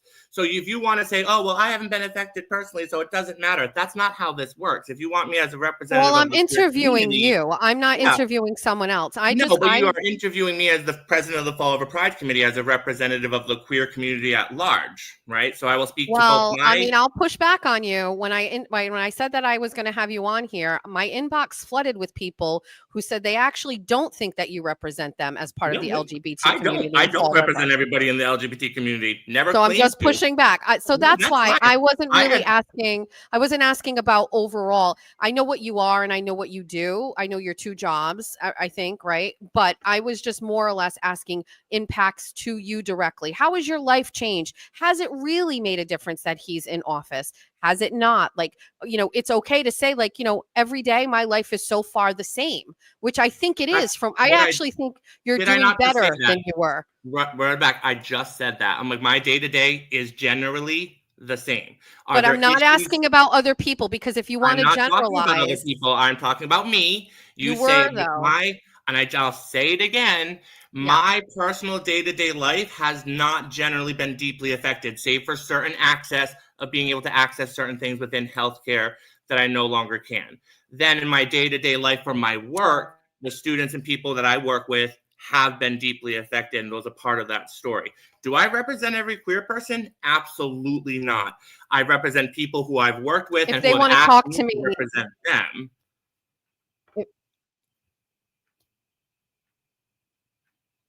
So let's move on from that, because I know we've had a half hour. Let's try to get a little bit more in. My question to you is, how do you feel about I'll say this. I recently saw a post of yours where you were struggling. Now, I know prior to you just recently got a new job, so congratulations with your new job. But prior to that, financially, you were struggling a little bit. You put out to friends and family that you didn't have proper transportation, and your community surrounded you and gifted you with enough money to go and buy a car, right? And I saw that you were struggling, and it was actually very heartwarming to see how many people were like, we want to get you there, Sean, right? So you live in Fall River. You were struggling financially. What do you think about the migrants that were brought into Massachusetts? And let's just talk about what I know for facts. A family is, given housing for up to 3 years, originally in a hotel, and food stamps, cash benefits, health insurance, cards, laundry service, transportation, unlimited Ubers. And then they're transitioned out of there and put into housing where their rent is paid for a couple of years, and they're continuing to get benefits. I really want to know, for someone who I think maybe had been struggling financially while still hustling and working a bunch of jobs, how does that make you feel that the Biden administration, brought 22,000 migrants here who were essentially getting a lot of benefits? And would 1 month or 2 months of those benefits really have made a difference in your life? So first of all, I'm happy that they got help. I'm not going to sit here and say that it's not a part strain on our budget. Of course it is. But I'm happy that we are fulfilling America's promise of give us your poor and tired huddled masses, that we are one of the most diverse countries in the planet because of immigration and because of understanding that diversity is a powerful component to what makes America great in my eyes. Now, a couple of the housing things that they have in food stamps are not necessarily things that I needed. I needed help with the car, so I asked my community to do that.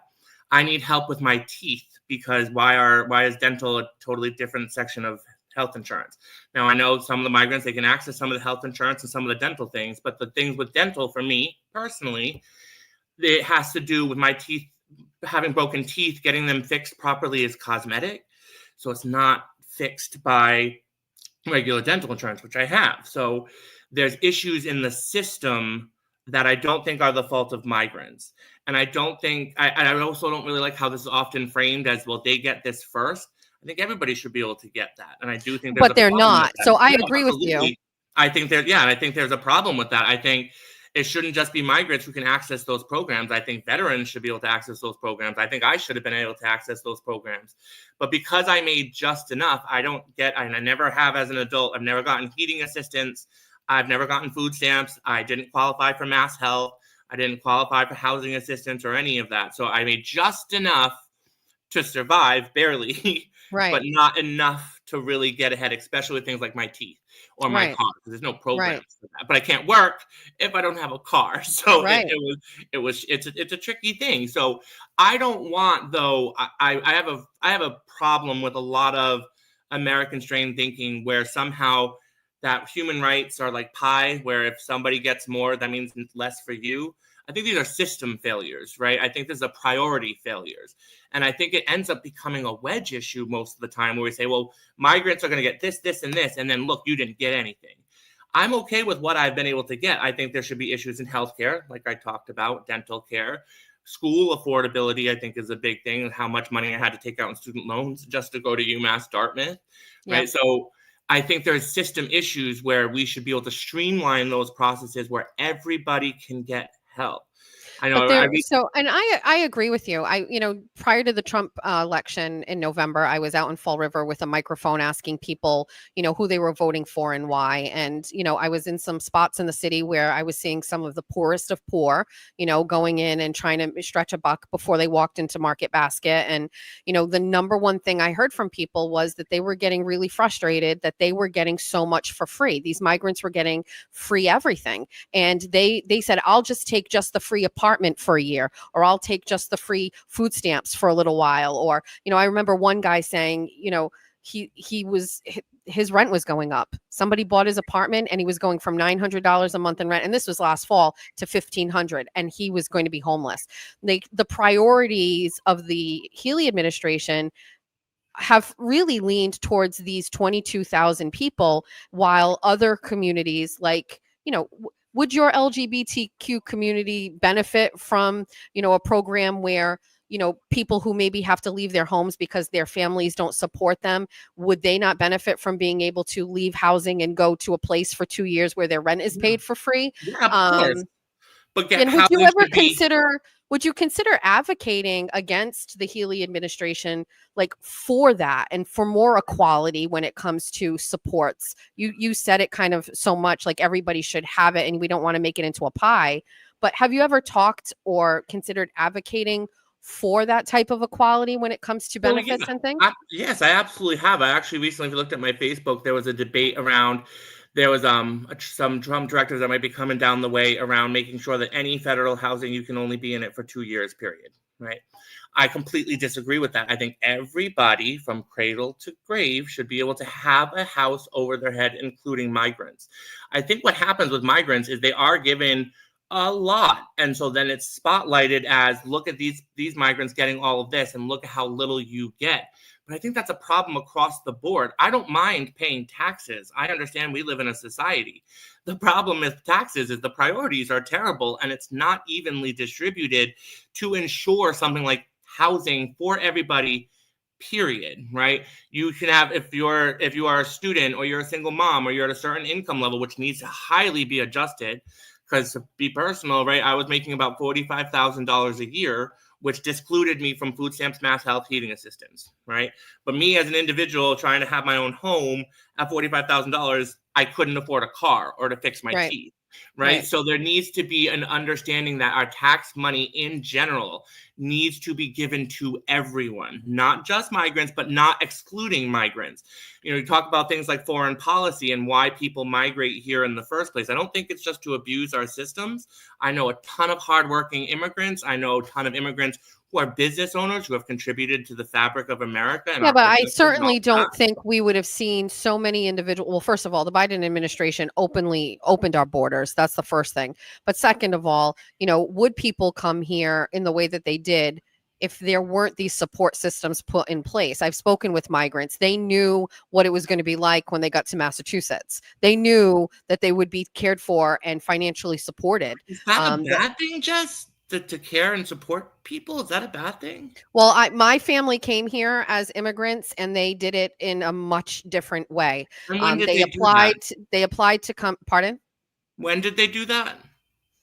In the 50s. Yeah, the laws were a lot different then. Well, but they came here with nothing. They came here with nothing. They came here and lived with family. They certainly didn't get rent, food, health benefits, or anything. And I'm, you know, we're in Fall River. There's many Portuguese immigrants down here whose families came over the same way with no support like this. It's extravagant. It's over the top. And you hit on some good points, and I'm happy to have had that discussion. We're at the half-hour mark, so I don't want to go too late. Let me ask a couple of things. If somebody is interested in learning more about your Pride organization, well, let me ask you a question. Do you know who you're going to vote for mayor in Fall River? I actually don't. There's quite a few candidates right now, and personally, I got to go through them. I know there's some forums coming up. I would like to hear them all speak together. Okay. So I'll be intrigued. Same thing with city council and school committee. I actually was just looking up the lists of who has been certified for the ballot. It looks like we're only going to have a primary for mayor. Correct. That's correct. Yeah. I'd like to have you come on. We're going to do a whole thing about like the mayoral candidates. You should come on and we could talk about everybody and stuff. So I was just interested if you kind of had a pick yet. If someone wants to connect with you and your organization in Fall River, how can they do that? Yeah, so the easiest way, we are developing a website. We're trying, but we are most accessible on Facebook. If you go facebook.com, Fall River Pride Co., or you can search in the search bar Fall River Pride Committee. Our events are all listed there. Me and my officers respond to the Facebook messages, so it's pretty easy to find us there. We have an event coming up, if I can plug that. Yeah, go ahead. Yes. We're doing we're having a picnic day on Sunday called Garlic Bread in the Park, where we're going to bring some snacks and some food and just kind of hang out and have a little picnic on Sunday at Kennedy Park at 2 p.m. We're really excited about that, just to kind of build community, have anybody can come, any families can come. We're gonna have not just garlic bread. We got the idea from an organization that did it. They did garlic bread in the park, and it was shared a bunch, and it was like this kind of kitschy little thing to get a picnic going with our friends and to kind of build community and have fun. So you can see us in person there, and then from there, like I said, on Facebook, all of our events are listed. Awesome. Will you come back again a second time? I will come as often as you want, Jess. Okay, perfect. I want to thank everybody. I know we are trying to moderate comments. I believe in free speech and people being able to say what they want. I haven't looked at the comments. I did side-eye see a couple that weren't quite nice, but you know, as long as YouTube didn't knock them down, they're still there. So I do want to thank people who commented. You guys know how to connect with Sean if you want to. I think it's really good. I think we could have really gone longer, but you know, I had a half-hour schedule today, but let's come back again and we'll talk again some more. Anytime. You got my email, you got my phone number, anytime. Okay. Thanks, Sean. Thanks, Jess. Bye. All right, besties, let's get Sean off the stage. Okay, hi. How are we doing? Can we throw our sponsors up and we'll talk about it? Thank you, Sean. I did not get to read any comments.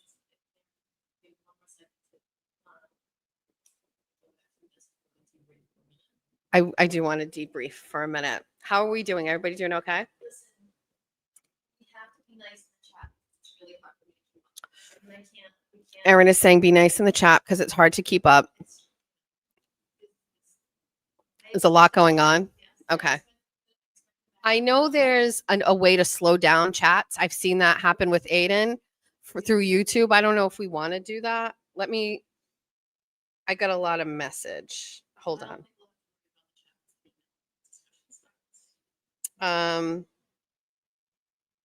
How's everybody doing? What time is it? 11? I don't need any time to. What did everybody think about Sean? What did everybody think about Sean? What's happening in the chat? I'm just trying to take off the ones that we don't. Okay. Why? Are they bad? Bad? I don't know. Can't really hear you. Hold on. Well, what if we put it in the middle? Can they hear us both? There's a difference between having an opinion, right, about the politics or the drag versus all this stuff, as opposed to just like making comments about how somebody looks or like, you know what I mean? Like that's the stuff we don't need that. You guys can have your opinions on all that stuff. I saw somebody just say no more drag queens on here. Why? You don't think that's interesting? Remember I said villains and villainesses? Like, I guess to some people that's a villain. I will not watch the next show with him. Okay. I don't enjoy extremists on either side. No biggie other than that. He was a little disrespectful. First of all, Do you think that has anything to do with you being not in person? so Erin's asking if that has to do with it being virtual and not in person. And would Sean say, I don't know if you know about the war, but like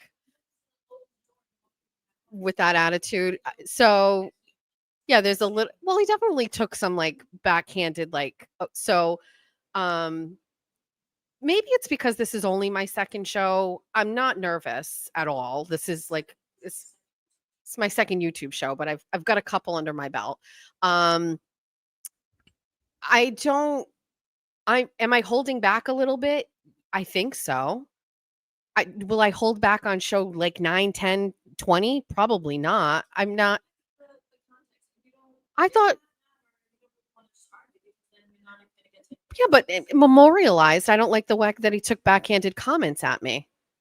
Like he knows more than me. I mean, maybe he does, but like, do you have your own show? Do you have this? Like, I don't love that. Like, and I'm going to advocate a little bit for the people who don't like have college educations. And there are some groups of people who have a college education who think that makes them better than other people who don't. And I really have an issue with that because first of all, there's a lot of factors on why people didn't go to school. I'm not going to get into mine. I'll save it for the TT, like Dr. Phil session that we're going to have. I went back to school last September, part-time, to take paralegal courses. I wanted to blow my brains out. Like, I don't know how people as grown adults go to school, especially law, like, and have jobs and have homes and dogs and families and friends and like personal hobbies, of which I have, and a life. Like, I started off strong, you know what I mean? And then I was like, I cannot do this. This like white flag. I did a second semester, white flag. Like, I will never have a college degree. I can't do it. I'm very sorry to, Natalie, who is like my Republican town committee. She's 90 years old and she was very happy and proud of me that I was going back to college. And I was too. And I don't have any shame that I can't go back. It's too hard. No, thank you. But like, why does that? There's just a weird thing. Like, if I don't know about the war, like, well, first of all, I don't really care. Like, you know what I mean? Like, that's so great for him that he knows about wars and how things. But when I called him out on the fact that he was offended, 100% offended, that I compared him to a stripper. And then I asked him, what's wrong with strippers? And he was like, well, nothing's wrong with strippers. And I'm like, you just said you didn't like that. Do you know what I mean? And I don't like to talk about guest post like appearance, but I love strippers. I don't go to them anymore, but I used to. And I love the girl strippers, not the guy strip clubs. I don't even know where those exist. But what's wrong with strippers, Sean? He was disrespectful. Deflecting in a disrespectful way is right. Can we order sushi? Yeah. Yeah. Oh. The sweet potato roll sushi and the shrimp tempura sushi. Yeah. Yeah. They have a sweet potato roll sushi and the sweet, yeah. Yeah? Karen's going to get a sushi. All right, you guys want to do emails? Let's do email. Look at this hair. What a mess. He was gaslighting me. It's my show. And you're right. Somebody wants an avocado roll. Okay. Jess is doing her show as she always has done her radio show. If you don't want to, oh, I missed it. I lost it. Hold on. Let's go back. There's so many comments. Jess, what do you love about strippers? Their skin is so soft. Their skin is so soft. And I like the way they pick up the dollar bills. If you make, do you have a dollar bill? Wait, I'll show you what they do. Stand by. I know what you think the show is going to be, but this is a different kind of show, everybody. There's different Jessicas. I'm going to figure out an investigative thing. Erin's on. Okay. Bestie. Oh, I do this because I need to look for things. Can everybody hear me? Right, let me mute that. There we go. You're good. I don't know if everybody can hear me. They can hear you. They smell so good. Their exfoliation.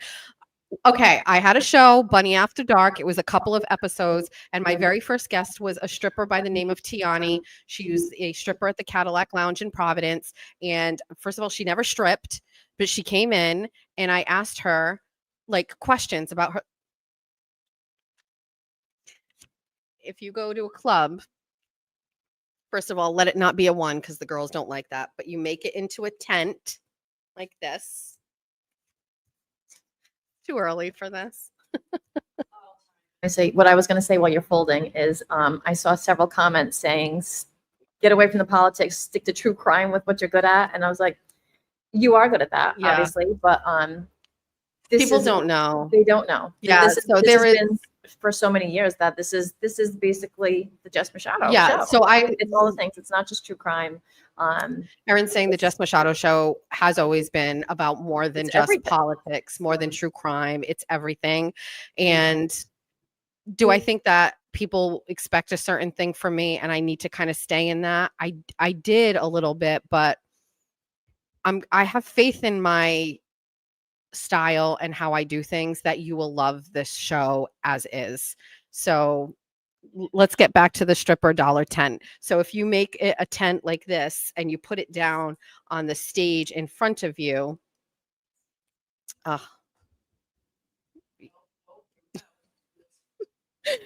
they will come and pick it up, not with their hands. And so that's just, listen, they're no different than drag queens. And I maintained if you had somebody from the Cadillac Lounge come and do a story hour, two things would happen.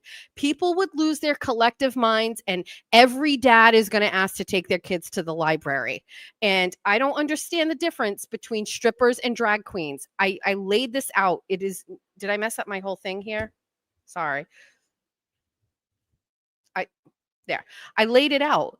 They dance in clubs, they dance on stages, they play music, they have songs, they do a performance, they get tipped, and it's for adults, and it's the same thing. There's no difference between strippers and drag queens. The only difference is the drag queens have now somehow made their way into public libraries and children's story hours. That is the only difference. And I maintained that if I organized an event with a bunch of strippers coming to read Goodnight Moon, that there would be a ton of parents and people watching and lining up. You can do it. It just shouldn't be at your libraries. Go have it at a different space. I don't get it. Anyway. It was hard to understand the context not living in Fall River. So the context is very simple. There was a time 2 years ago where drag queen story hours were popping up all over Massachusetts. I went to go cover one in Fall River, and Sean was there dressed in a pink gown. And you know what? He's not here, but I'll say this. He's not a very good drag queen. He doesn't do good face. Just saying, it's not like your traditional drag queens. He's got to work on that. Maybe TT can help him out with the makeup stitch, but like, it's not a very good drag queen. Just saying. He had a big pink puffy dress on and a crown. He was like pink princess, and I think it was great. But like, there's something just I don't get about people that want to dress like women, men that want to dress like women and then go be around children. And I just don't know what the point is. I'm not sure. He's in the chat. Hi, Sean. So yeah, I don't get it. Chat is crazy. All right, let's do emails. Can you get my Twitter? Do you need to order the sushi first? Okay. Okay. So then I'm wondering if I should pull up X and share my screen.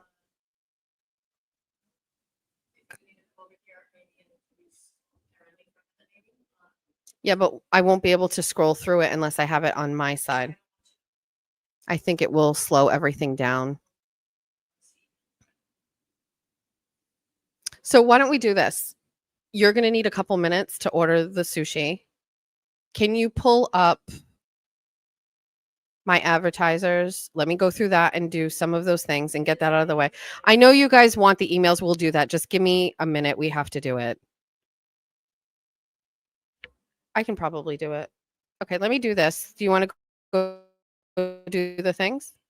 Okay. All right. We have to do this because this is important. And also I didn't get my banners going and Oh, we did banners? Oh. Oh. Let's do this one. Mallard Printing is my gold sponsor. Jeff Marks owns Mallard Printing, and he and his partner gave me the space. And if it weren't for them, this literally would never happened. I would have still been figuring out what I was going to do. I'm very lucky that I have the space that I have. And at first I was overwhelmed, but now I absolutely love it. I've had meetings here and people have come in and they're just like, I wish I could show you, but we should do a tour and I should walk you around. Like Erin, we got like a coffee stand and we have a Keurig and a teapot and we have a stand for merch and all those things. So it's really great. Let me take the second to talk about Nicole again. I want to pull up her picture, but I'm afraid it's going to slow me down and Erin's going to do her thing. But Nicole is just very pretty. That's all I can say. She's very pretty. She's very good at what she does. And so there's that. There was some drama this week with Mike Keneally and Brian Shortsleeve. Like Mike Keneally got up on the cover of the Boston Herald because he worked previously for the Baker administration, and he had sent a memo or a letter to the incoming Healy administration and basically was like, listen, housing is going to be a problem. These migrants we're not going to be able to do this. Basically saying we're in for a real problem. And the Healy administration essentially just ignored all of those things, most likely because she's in cahoots with Biden and was like, we want the migrants because we need a whole new voting base because we're losing votes. And so Mike Keneally had his picture on the Herald front page with the Maura Healey thing. And then there was some like weird stuff happening in Twitter land between the Keneally, the Brian Shortsleeve camp and some people. And it was just weird. And I guess my recommendation is, can candidates get off social media and put your social media in the hands of capable individuals, and things just live forever and you need to be really, really careful about that.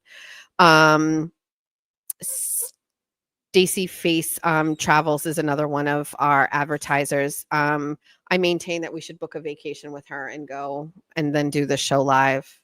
What happened? Wait.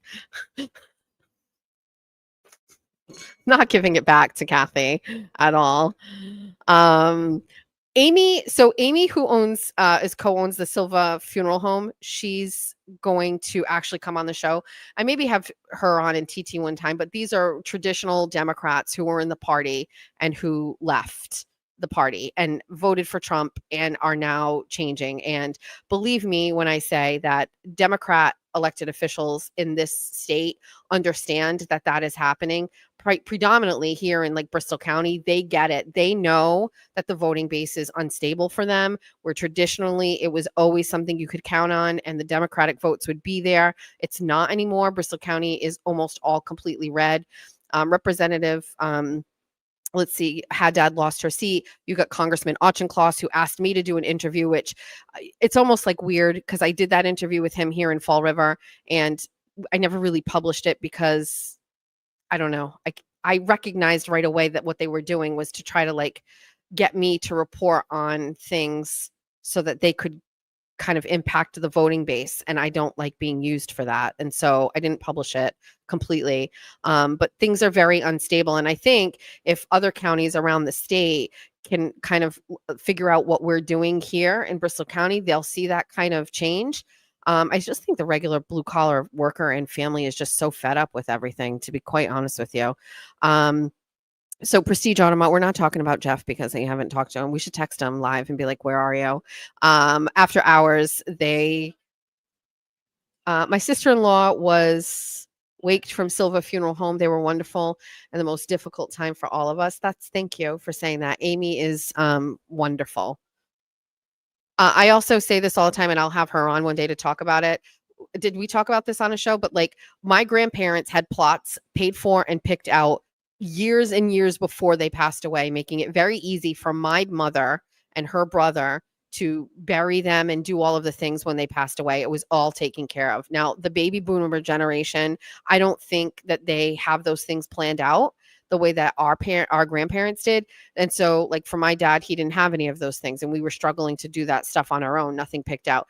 Our generation is way worse. I don't even think about it. I don't know if it's because I think I'm invincible and I'll live forever, but like, I don't have any of those things planned, and I really need to. And I think I'm just worried it's not affordable, but I think Amy has like solutions to that. So we should actually fix that and do something about that. And then Christopher's is our bestie. And also, again, don't know why I don't have any treats. You're back. Can I start doing emails? Or if yes? All right, let's get to Morrissey emails. My Twitter. Yes. Yes, please. Yeah, let's do it as is.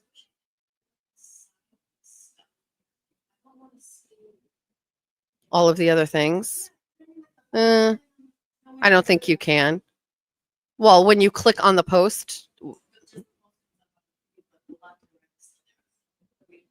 All right. So we've got 4,000 pages of emails. I start at the bottom. So when I got that whole list of, I'm going to open my screen too so I can see, and we can do this with you. Oh, you're in dark mode, huh? I don't know. Is it hard to see? I'll let you know in a second. Yeah.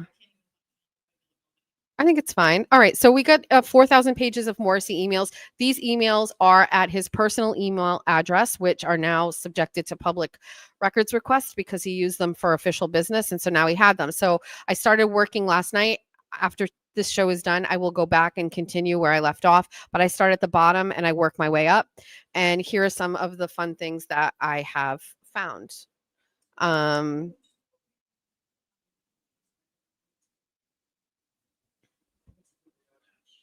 All right, Erin's going to do DoorDash. Let's.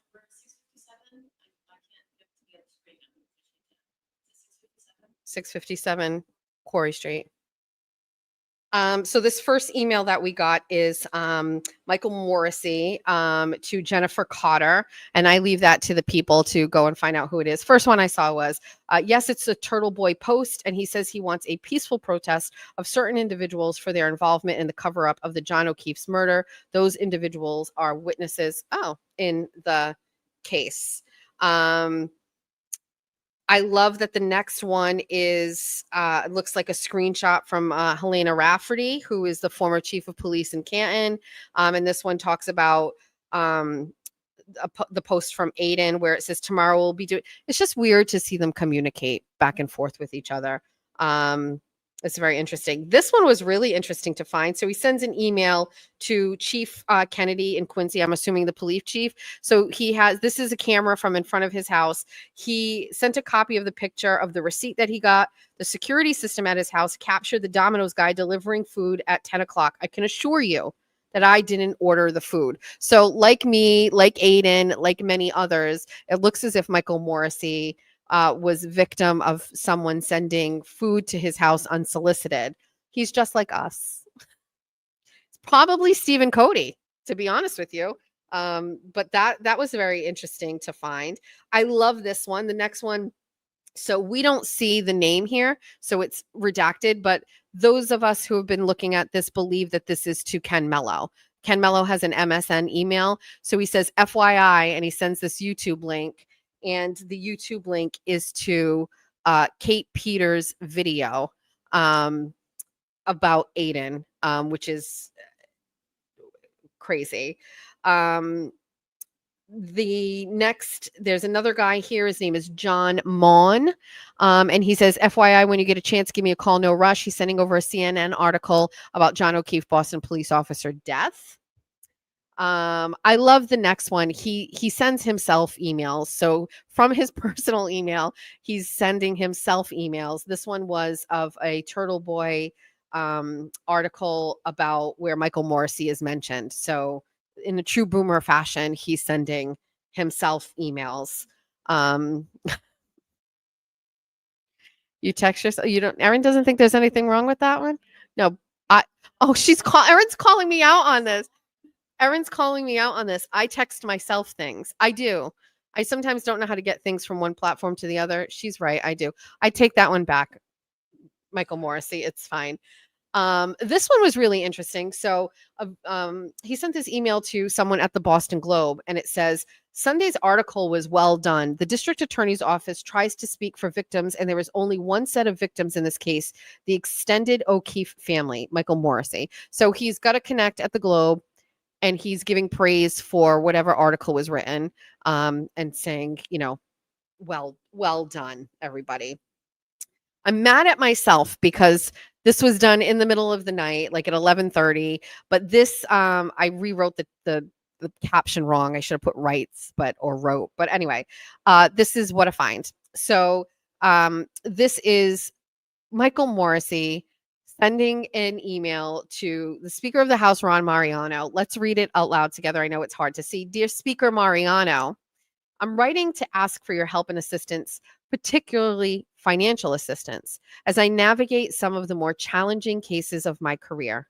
If you talk about the perfect storm, I have that going on in Norfolk County. A simple domestic motor vehicle homicide case in Canton has blown up to a national sensation. The time, the effort, and the resources the office has had to commit to prosecute the first case and now the second retrial are substantial. It is an unusually well-financed defense. It has required the appointment of special prosecutors and experts and will tax our budget resources beyond what has anticipated this fiscal year. It is hard to give an exact amount at this time, but I believe we will need upwards of $1 million as a one-time expense. I appreciate the support that you've provided to the district attorney's office in the past. This situation presents a very unique problem. I know the state has helped out other counties in the past who have faced similar burdens and challenges. I would be grateful if you would assist me as well. I am happy to answer any questions or review the expenses with you. Thank you for your assistance and consideration, Michael Morrissey, District Attorney. Just a cold call asking for money. I'm interested to see people's comments on this letter and what you thought. So I'm going to, what are people saying? Or in the chat, or what people thought about. Right there. Let me see what the chat is saying about this. I know when I navigate over it, I'm looking on here, live. Yeah. I've been wondering about the budget and the financial approval for all of Morrissey's special prosecutors.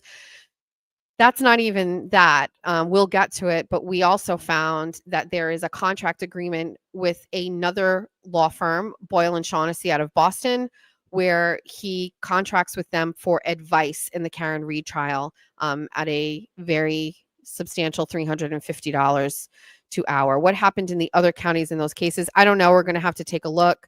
It looks like he's asking his parents for a little bit of gas money. I mean, I think it's pretty crazy.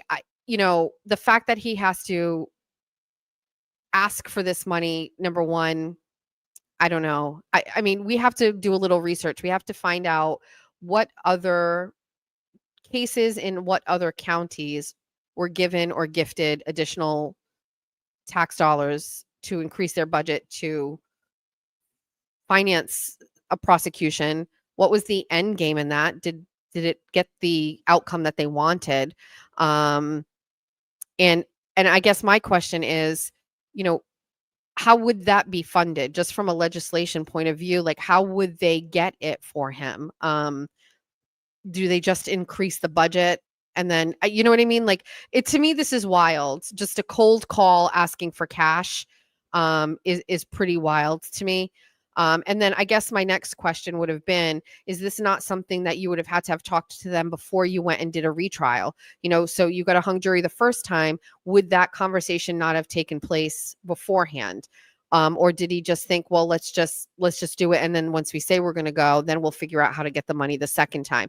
I think what we need to do is we need to put in more public records requests about the Norfolk District Attorney's actual budget and line items and start dissecting that and take a peek.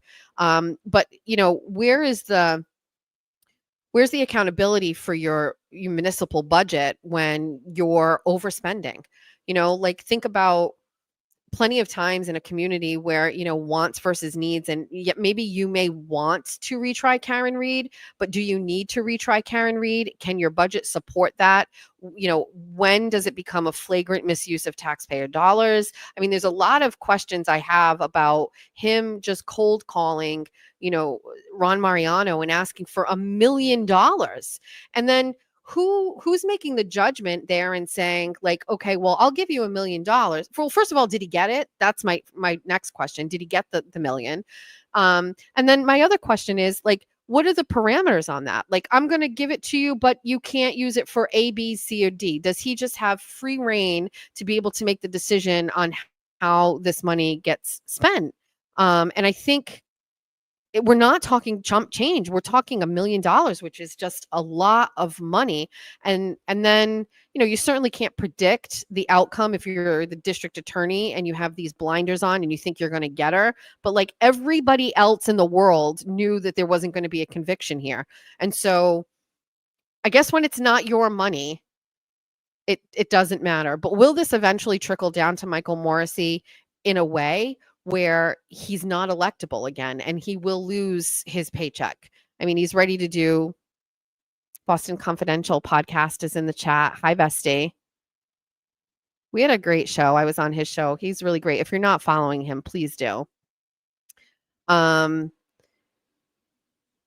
so, yeah, I think there's a lot of questions on the financial part of this that I really just don't understand. So that was a great find. And speaking with Aiden, by the way, he has known about that. He's just has not been able to talk about it because of the impoundment order. So this next email is, let's see, why did I include this one? Oh, this one's great. So Michael Morrissey sends an email to Stacy Forte, Tom Ambrosio, all of these people within the court system. Dear Judge Forte, I am writing to express my grave concern with the actions taken by an individual employed at the Stoughton District in regard to an affidavit that was shared with a blogger writing about an ongoing second-degree murder case. On 9/28/23, a witness in the Commonwealth versus Reed murder case filed a request for an application for harassment prevention order, which was heard before Judge O'Malley. The application and affidavit were processed in the Civil Clerk Department of Stoughton District Court and presented to the judge, which, after hearing, was denied. We were informed by the witness and others that shortly after the hearing that Aiden Carney, aka Turtle Boy, was provided with a copy of the entire affidavit. There is no way that he would have been aware of the proceeding without an insider working in the courthouse. The leading individual who presents as a possible leak is Michelle Littlefield. So, I mean, first and foremost, there are possible ways that he could have gotten it, but it is what it is. So the response from Judge Forte is, District Attorney Morrissey, I've copied both Chief Justice Locke and Clerk Magistrate Lauren Green of the Stoughton District Court on my response. As these allegations involve a member of her staff and under her supervision, she would be responsible for investigating the complaint. I've asked the DCA, Phil McHugh, to assist. I'm also asking Clerk Magistrate Green to take any steps deemed necessary to provide assurance necessary with regard to the protocols and integrity of the Stoughton Clerk's office. So I guess my thing here is these. Okay. So Morrissey is upset that Aiden got that quickly, because that is what the difference is, that he got it quickly. It is public record. These are things that are taking place in taxpayer-funded courthouses, using taxpayer dollars, by people who work for the state, funded by taxpayer dollars. The issue he's having here is the timing, and that he got this so quickly, and that should be of absolutely no concern at all. What he's more concerned with is he's got moles, or he thinks people are feeding or friendly with Turtle Boy, and he wants to kind of like flush those people out. My opinion on that is, newsflash, there are moles for him everywhere, in every municipality, in every organization. I have my own set of people that talk to me all the time about things happening in Fall River City Hall, in police departments, in organizations that are funded by the Commonwealth. There are people who are unhappy with the way things go down, and they want to share with people who they think can make a difference in that. And so watching him get so upset over it and have like a little mini breakdown is very interesting to me. Yeah, so it's the next, that one. Yes, I'm done with that one. What do you have, a snack? Oh, we haven't. Is sushi on the way?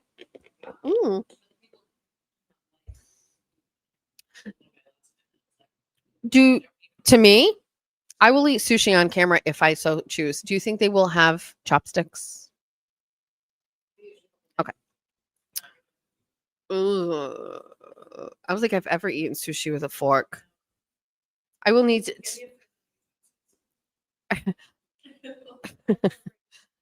I can chopsticks here. All right. Next email. The above comments from a previous witness who also received the same treatment with their application for an HPO is attached. Also, the comments from Clarence Woods Emerson, aka Turtle Boy, were attached. It's clear from the postings that the Stoughton Court is directly involved in the dissemination of information affecting our murder prosecution. From the comments from one of the witnesses, you can see that they have completely lost all confidence in the courts of the Commonwealth. I have to agree that the actions erode the trust and integrity between this is rich. This somebody getting a public court document and giving it to a member of the media, that erodes trust and integrity. Okay. Between the courts and the public, and the relationship with the district attorney's office. We're extremely concerned that the improperly disseminated court material, unsolicited to a third party, which is continuing to cause harm and damage to a witness in an ongoing homicide prosecution, must be a violation of court policies or a potential violation of law. We also understand Aiden Carney had also immediately requested copies of the FTR record. So FTR is like the audio of a hearing. It's for the record is what it's called. That was made on 9/28. Again, there is no way he would have or should have known that the hearing took place. What if somebody was in the courthouse? I'm just saying, what if somebody happened to be there that time? But again, you can't gatekeep public records. You can't control the timing. You can't control when somebody puts. There are a number of concerns that we have about the possibility of having file ongoing motions or other requests for warrants before this court that will affect the orderly and unfair administration of justice. These actions are completely unacceptable, must be resolved immediately. I understand you have to do an investigation and that may take time, but you also have to provide us with some evidence and assurance that you have taken action so we can safely continue to use the clerk's office of the Stoughton District Court. We have a number of delicate matters before them on a day-to-day basis. I await your service. He is very angry and upset. He cannot gatekeep these documents. He can't. And you can't control. Like, let's just say there's a hearing going on and these are public courtrooms. You can walk right in and you can sit down. I know that more than anybody. You can sit right, and to be quite frank with you, it's really the best and only way to get accurate information. I covered the court case or the court hearing for the dangerousness hearing for the the migrant that raped his daughter and videotaped it. And we were doing it on Zoom, and they cut it off and we couldn't hear it. If I had just gone to the courthouse and sat in the courtroom, I would have been able to hear it and live tweet it. And there's nothing Michael Morrissey can do about that, by the way. Nothing. We'll back it up. Every single hearing that happens in a courtroom is posted on their website before court starts that day. They also print it out and put it in the lobby of every courthouse, and you can go there and look through it. So they can't, as much as he wants things to be secret and quiet, they can't be. If it's a public hearing, it's not only advertised on a website. Each court has their own website, and you can click on the link. I have a friend of mine, Lauren. Every day she wakes up and first thing in the morning is she checks and see who's getting arraigned in Fall River District Court. And when there's anybody notable, she sends it to me. Very fast, very fast. And then if there's somebody of interest, I scuttle over there and I go and I sit there and I watch. You can't stop us. And the hearings are recorded and those are public. You can't stop, you can't gatekeep it. And watching the temper tantrum is wild. It's really, really wild. So let's go to the next one. What did we get here? This is the one he just sent to Colleen Crawford. He CC'd Hank Brennan and Adam Lally. He said, expect an email from Hank Brennan, who is working on the Reed case with Adam. He wants you to do a report on some of your downloads and work. I don't know what this means, but I bet the people know what it means. This was sent to Colleen Crawford at mass.gov. I don't know what that's about. I'm just the messenger here. This next one, so maybe I have to go back and look at this. I didn't take it out of order, but this looked like Michael Morrissey was messaging John Fanning, Brian Tully, David Traub, Lynn Beeland, and a couple of other people, and saying, is there any truth to this? And underneath it was about Farwell being charged in the death of Sandra Birchmore. So in the subject matter, you can see that. So I'm not sure. Maybe there's something missing. I will go back and I will look at that because I know some people had questions. The next one is Michael Morrissey is sending an email to Adam Lally, Laura McLaughlin, Lynn Beeland, and Brian Tully on this email. In regards to Welcher, and it says Andy Klein sold his company to Aperture, which is a large national company with forensic and mechanical engineers. The enclosed resume of Judd Welcher seems to fit our bill. I'd like to get a discovery package together to send to him so we can see whether he can provide an opinion that might help us out in the case. Thank you. Thanks. You're welcome. Next email is to just Adam Lally and Brian Tully and Lynn Beeland from Michael. And it says, this is the excerpt from Aperture LLC. His name is Judd, from Aperture LLC. His name is Judd Welcher. Take a look at his connections and biography. Seems to be right in line with what we're looking for. Michael Morrissey. Erin's like, that's crazy. I love this one. Michael Morrissey sent to Brian Tully and Lynn Beeland. This is more of a blow up of a picture that was contained in a previous email. It appears to show more direct line of the little dots all lined up in the arm. I think we have to use this against to buy mechanical engineers when they testify. Let me know what you think. And it is a dog bite photo that was attached to the email.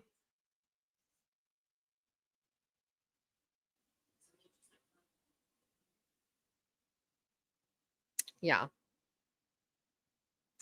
Is that all I had? Was that the last one? Is it?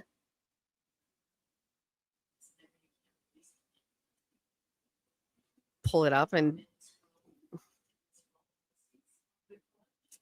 Erin's asking, I can't share the link and I can't give them out, but do I want to pull it up on screen and share some stuff with the besties?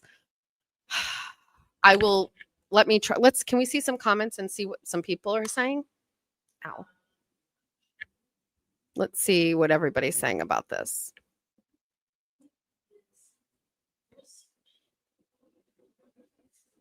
What's wrong? This up top here, Yeah. and then that box down bottom. You want to get rid of it? I'm not gonna do it now. But it just, it'll let you see it two at a time. Share more. All right. So how soon is lunch coming? In a minute or two? All right. So I'll go through some. Aiden just put some up. So you can take that down. I'm going to, Jess, can you go to Morrissey's? Tully has his hands in everything. We want the emails. I can do this while you go. And then when you come back, we'll pull up what. That's okay. Just take the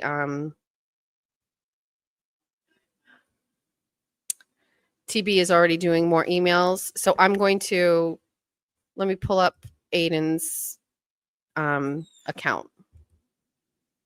Stand by. Let's get Aiden's up here and see what he's got up. It's going to take a minute. I hope it doesn't slow me down. It probably will. I'll just have Aaron fix it all when we come back.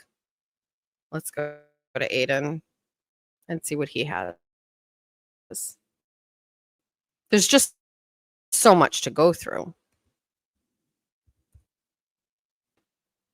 Oh, David Yannetti has some. Wait.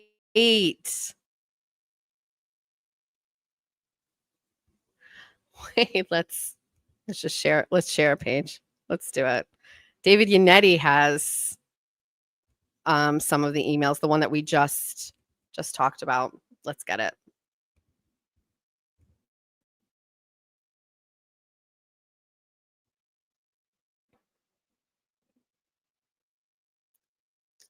David Yannetti, spoiler alert, he couldn't. What a flex. David Yannetti posting. Let's go over to Aiden's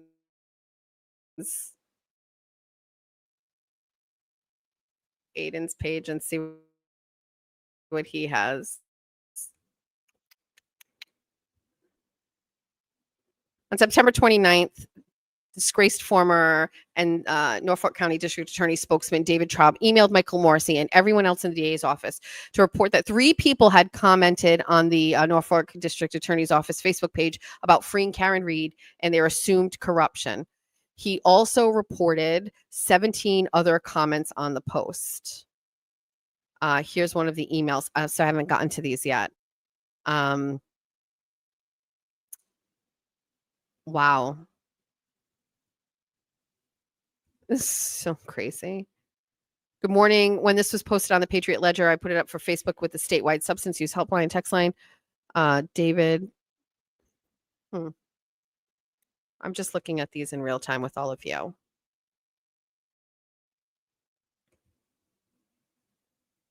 This is crazy. Let's see what else he has.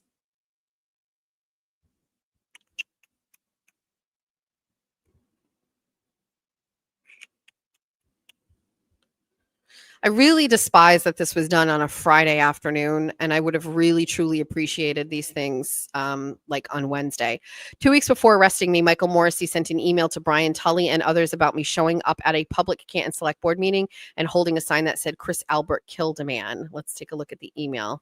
That was legendary, by the way.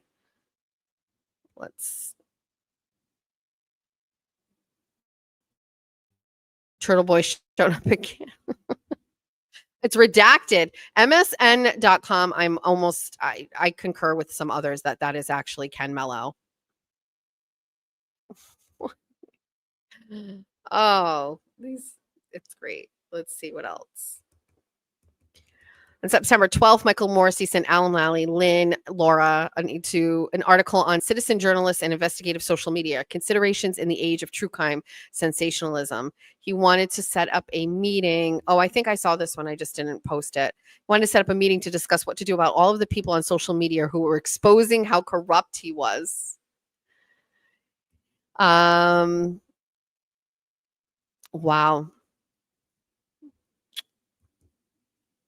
Okay, let's keep going. After reading an article about Ally McCabe testifying in front of the federal grand jury, Michael Morrissey immediately wanted to know what she told them. He drafted a letter to the DOJ, asked Lynn Beeland and Brian Tully to look it over. What were the witnesses telling the feds? Take a look at the letter and let me know what you think. Yikes. Let's keep going. Oh, Aiden's going hardcore. On September 1st, I wrote about Ally McCabe being called to testify in front of the federal grand jury. This was apparently news to Michael Morrissey, who was being kept in the dark. He sent the article to multiple people in his office using his burner email, of course. At this point, they were already plotting to have me charged with witness intimidation after their failed attempt to get the Attorney General's office to charge me. So let's see what these are.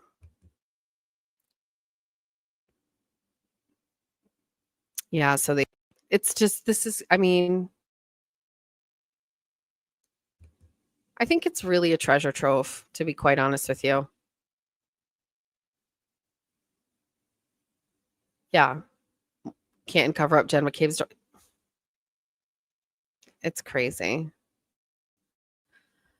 Keep going. So Aiden's got a lot. We should have, everybody that has these should like split it up.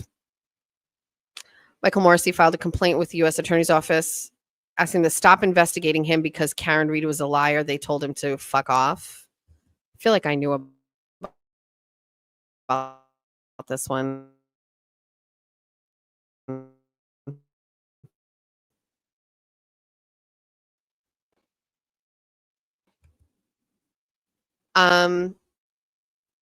So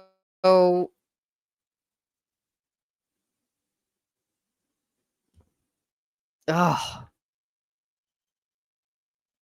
Aiden's like posting them all. Well, I'm glad I guess he can now because they're public. So he can. He couldn't do it before, but yeah. What let me see what some comments are saying.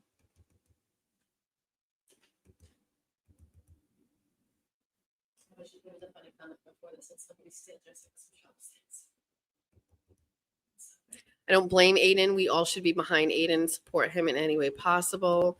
Now I'm feeling a bit bad for Deaver. I'm sure Turtle Boy's show tonight will be off the charts. I didn't see. Some people are saying they need to get a Twitter account. You have to have a Twitter account at this point. It is essentially the only place that you can get free and fair news. You must. It's on his Twitter account. He's posting, like, it looks to me like he's doing exactly what I did last night. He's going through and then he's screenshotting and then he's posting. Didn't Kay say on your show that Morrissey didn't have any involvement in Karen's case? He was more political. Take that for what it's worth. Yeah, you have to get on X.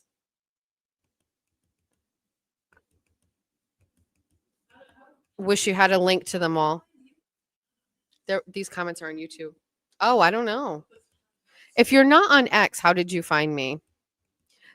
I don't think the judge lifted the protective order, but I think that these items were, if I'm correct, I think they were impounded, which means they can't be talked about, but these items are subjected to a public records request. So now they're out there. So I feel like Aiden can, and he is talking about them because they're public now.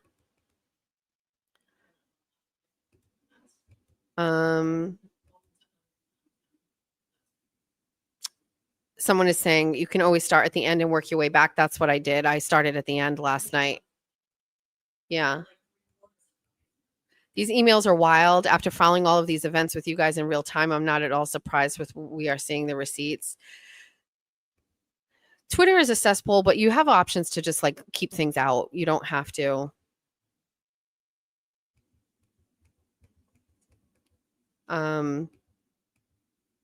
Turtle Boy Live is going to be great tonight. I agree. He, like he just has a way of like explaining things. Ben Rosa is saying there's over 1K in the chat. That's crazy. I'm going to steal that flag from you if I'm ever up there. I know that you may want this to go longer than 12. I hear you, but what else will I talk about? I can't pull them up in real time. I feel like it will. So then ask the besties. Oh, we can just say you want it to just be done at noon. I didn't want anything else, not go down.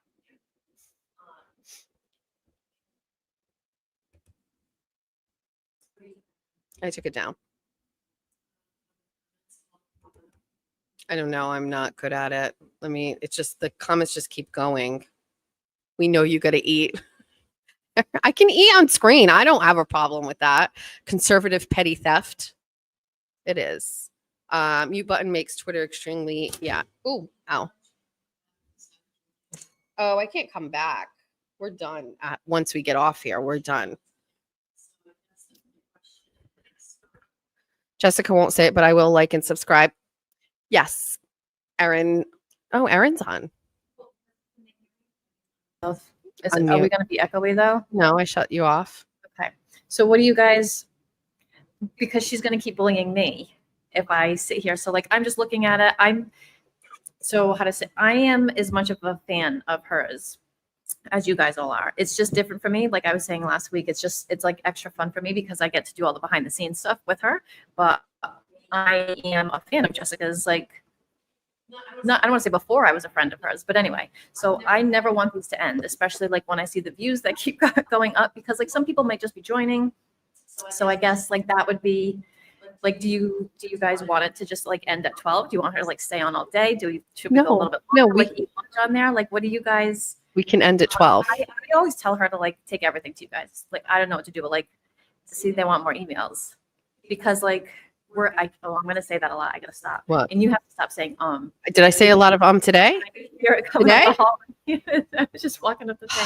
Erin's hair is amazing. I told you. Jack, check your text. I will check. Erin's hair is I'm great. just going to say the and the likes then. But what do you guys like? What do you want? Do you want like, that's it? We're done? Do we want to go through the emails? Do we stay? Like, is too long? I just feel like everybody has been waiting for this for so long that I just hate to shut it off at noon. Like, Well, so I haven't gone through any more emails. I'm like, so, I like, do we stopped. do that? Like, because it could be kind of boring, right? In real time as you're like scrolling, but do we not care? It's a Saturday. What are we doing? Like, do we just sit here and do Somebody this? said do not do a Melanie Little and do a 6-hour live stream. Okay, but then so Now somebody's saying keep going. We want more. What do you want me to give you? Right, Like, right. I planned my show. I We hit can my just sit here mark. and talk all day and do all the I things. want Jess to be on TV show tonight. Emails. No, we let him do his own thing. Emails. I can't let Erin do a show. Never. I will never come on the camera again. live on real time. I mean, it doesn't obviously. You I'm not stay trying to where be on you are camera. right now, and let me see if I can pull it. Just you stay where you are. Like Erin's gonna. I'll be on screen too, but let me see. Is it echoing? All right. Well, then I'm gonna mute myself. Sorry. Bye. It was echoing. Let me see if I can. If it will affect.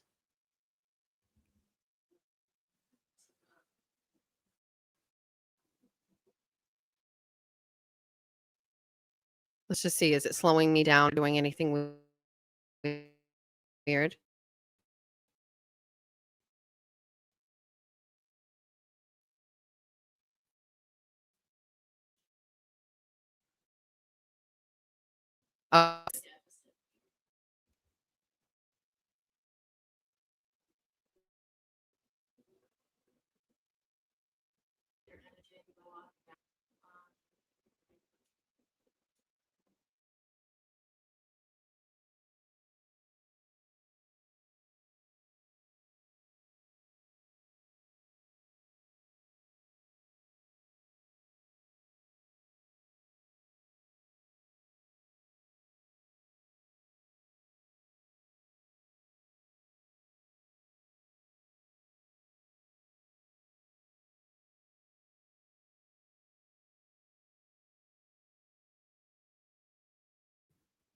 Guys, you're stuck with just me for a minute. I'm not prepared. I'm gonna get the email. Okay. But how? I'm gonna pull it up first before I get the studio. I'm gonna do all the work first. And then I'm gonna Do you want to just come and sit over here and use this side? Okay. Well, nobody wants to be stuck with me.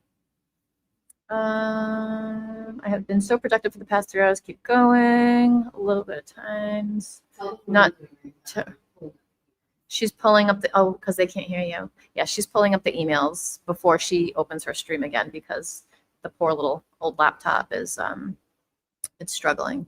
Oh, see, this is, I'm obsessed with this. It's 2 a.m. here in Sydney, Australia. The people that are listening from outside of like this local area, I love it. My favorite, not that I shouldn't say my favorite besties, but I find that those are my favorite comments every day is where everybody is from, like how'd you find her? When you talked at the same time, it echoed. Take all day, 12:30. The file is coming up. Erin, my hair is fab. Thank you. I can't say no free shout outs, but I have to give her a shout out. Hair by Lindsay Ben is her social media. She's out in Bristol. Been going to her for years. I mean, she's just fantastic. The hair, yes, thank you. It's all Lindsay. Shout out Lindsay. Buffering, freezing, choppy, froze. Where are we? She said she's almost there. Jess is frozen. You have to set healthy boundaries. Listen, Jessica, we could set a healthy boundary, but then she's going to stop right at noon. And I don't want that. Do a poll. Hi, Erin. I can tell that last night's hair always looks better the next day. Well, it is yesterday's hair, but I don't want to toot my own horn, but it does look like this every day. Because you know why, besties? This is all I have. This is all I have left. My hair is what gives me. The hair is all I have left. So this is the one thing that I do every day. I don't do like makeup, the clothes, any of that stuff. So the hair is, it's all I have. She says she's almost here. Save more emails for Twitter in next week's show. The Erin Lee show, nobody wants that. I feel like, you know, it's funny. I was thinking this morning how you had that guest scheduled and then all these emails came out last night. So it's like, do you push the guest, but you don't want to do that. So you could have so many of these shows planned out, but you never know, like to save, like, oh, we'll save them and go through them next week. But you never, like, what's going to happen today? What's going to happen tomorrow? Like, you never know what's going to happen. Save more Twitter. All right. So we need a lot. We need a fiber line. We need a lot. Melanie would not tolerate all of these suggestions in the chat. I didn't really. I mean, we're here. And that, I was thinking that this morning when I saw the sign, like, let's learn together. I just, big fan of, you know, you and just doing everything out in the open here.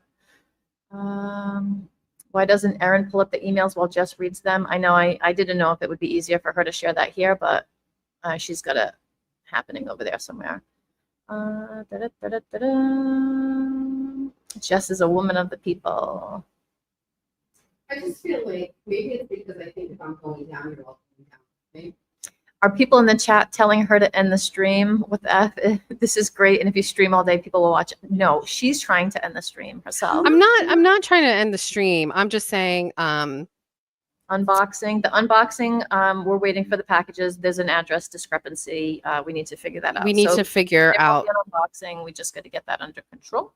So I'm not against staying on. My issue is I have no self-awareness. Like, has it been too long? Are people bored? Can you guys just tell us in the chat then? Yeah, like, just saying in the like chat. But in the time- meantime, it's time to go. no, I've got the screen for you. No, I'm saying you can add, Oh. like, when they've had enough, they can just hop in the chat and be like, okay, it's time. You know, we don't want to listen to you anymore. Here. Here, Um, besties. How did we meet? Can they see? Yeah, that was one of those questions. How did you and I meet? I don't, Go well, I ahead. mean, I think we were like Facebook friends before we really knew each other, just from like, you know, how that happens around town. But we got close after Parkland, when the Parkland school shooting happened. And we started going, as a lot of other parents, like all across the country and world everywhere, started going to like their school committee meetings. And she is how she is. I used to be a little bit more outspoken, cost me a couple jobs and stuff along the way. No big deal. I was obsessed with just how she is. She's very authentic, good, bad, all of it. And we just started talking about this stuff and asking questions, started going to more meetings led to more questions, led to more of like the town politics and questioning like the budgets and realizing how much stuff was all over the place. And then that's kind of been it. When I caught all my cases, Erin was with That's me how it for started. every court thing. School committee. Can you see? It looks like the screen is on. Does that mean I can leave? Can I leave now? Okay. Here's the Hi, guys. screen. Here's Here's your emails, everybody. Let's just, we're at the top, page 151. Can they see it well? Like, is it, you can take me off the screen and just do the presentation?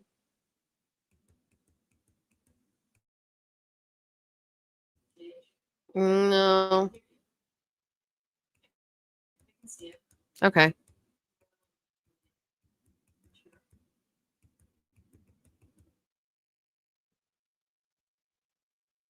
Oh, this is a Wendy Murphy email. Wait. Michael Morrissey sending this email to all of these people, and it is a link to Boston Herald, Wendy Murphy Stoughton, Uber driver, Celtics latest abuse discussed. I want to talk to, this one was interesting. I saw this one and I don't know what this is about. Can people see all these things? Okay. Just share it with them.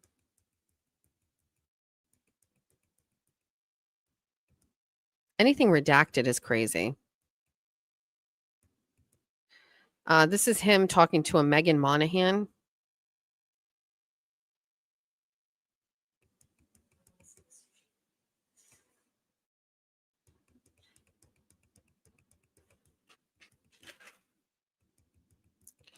Why is Michael Morrissey talking about Wendy Murphy?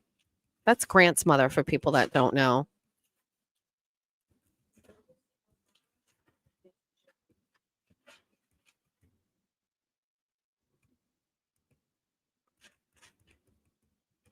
There's Michael. Look at, there's Big Mike. Look at Big Mike. Look how great he looks here. Wow. He looks so great. What are these shoes? What are these shoes he My camera's on. Sush. I can't eat on screen. People don't like it. Both orders in one container? Or the shorter container? It's 6 of each when it comes in, right? This is the shrimp pentura and this is the sweet potato. Hold on.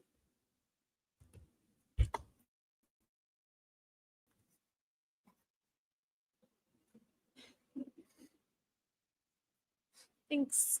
I feel like you got to do those things where you hold something in front of you. And at some point in this show, I showed people how to fold a dollar bill for a strip club. Yeah. All right. We're just scrolling. Is this helpful to people? I just feel like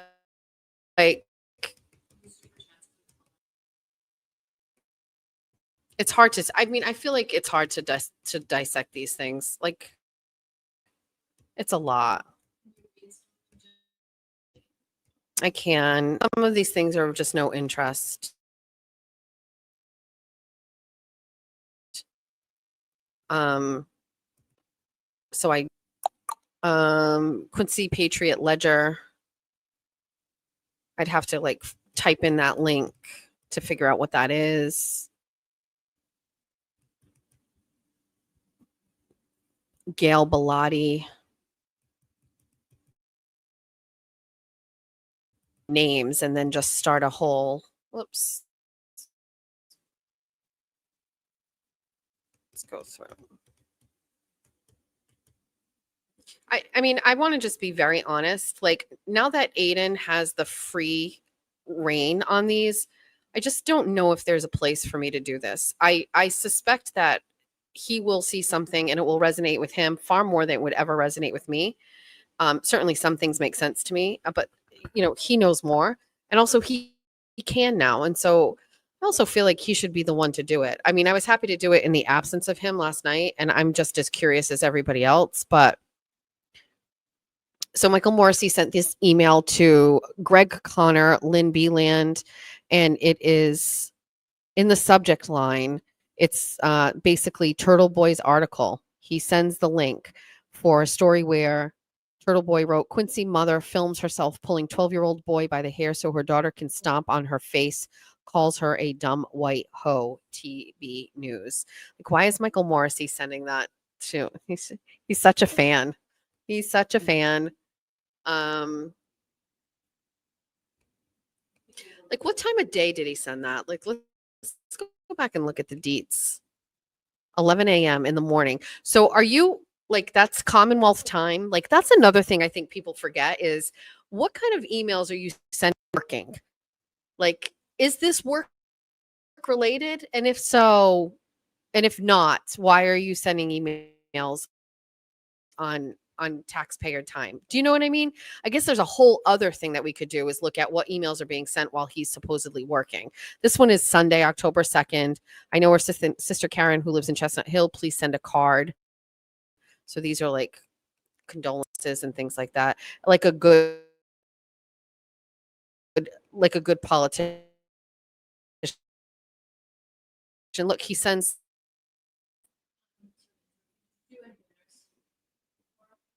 I did some.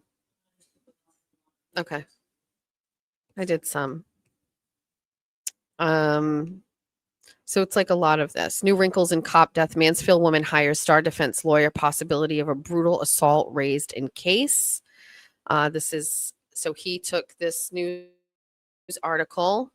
Who'd he send it to?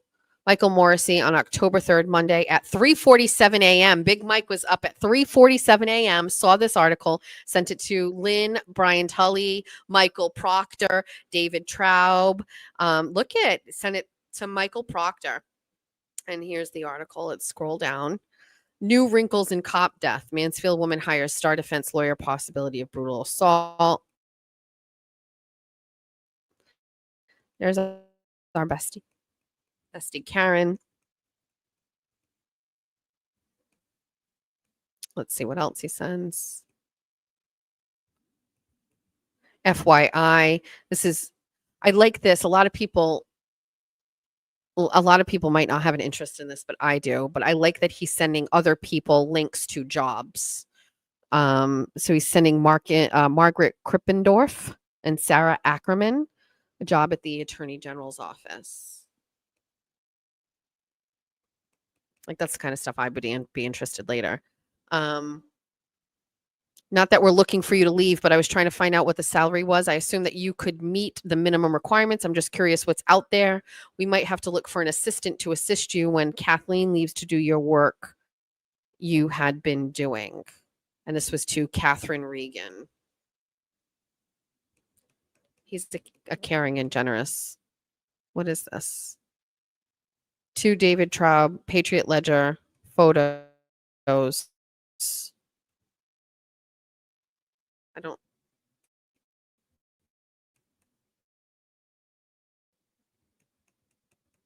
Is this John O'Keefe's funeral?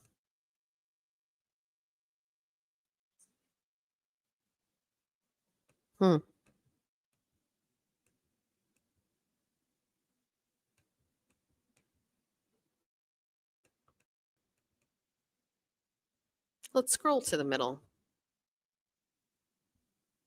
And I recognize I probably don't look my best right now because I'm like hunched over the computer here, but let's just scroll down to the middle. Or did that screw it up?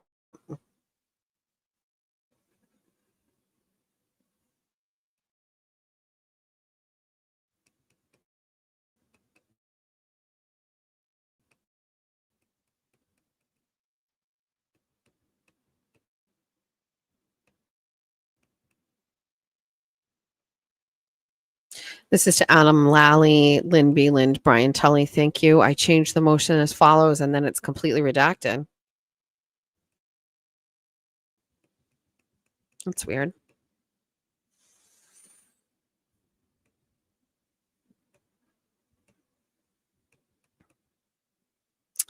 He sends this to Jennifer Levine and Margaret Krippendorf and says, talk to me about this. And the link is testmydrink.com. What's that? Can we testmydrink.com? See what that is. This looks amazing. Somebody responds.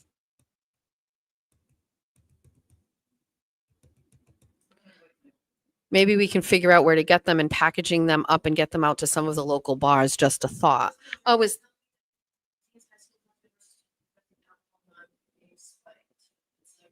it's like to stop you from getting roofied. Yeah, the things. Well, that's nice that he cares about that, about women getting roofied. I would say the context is they probably deal with a lot of date rape and things, and like, no, it's not related to Karen Reed. I'm beyond interested. Yeah.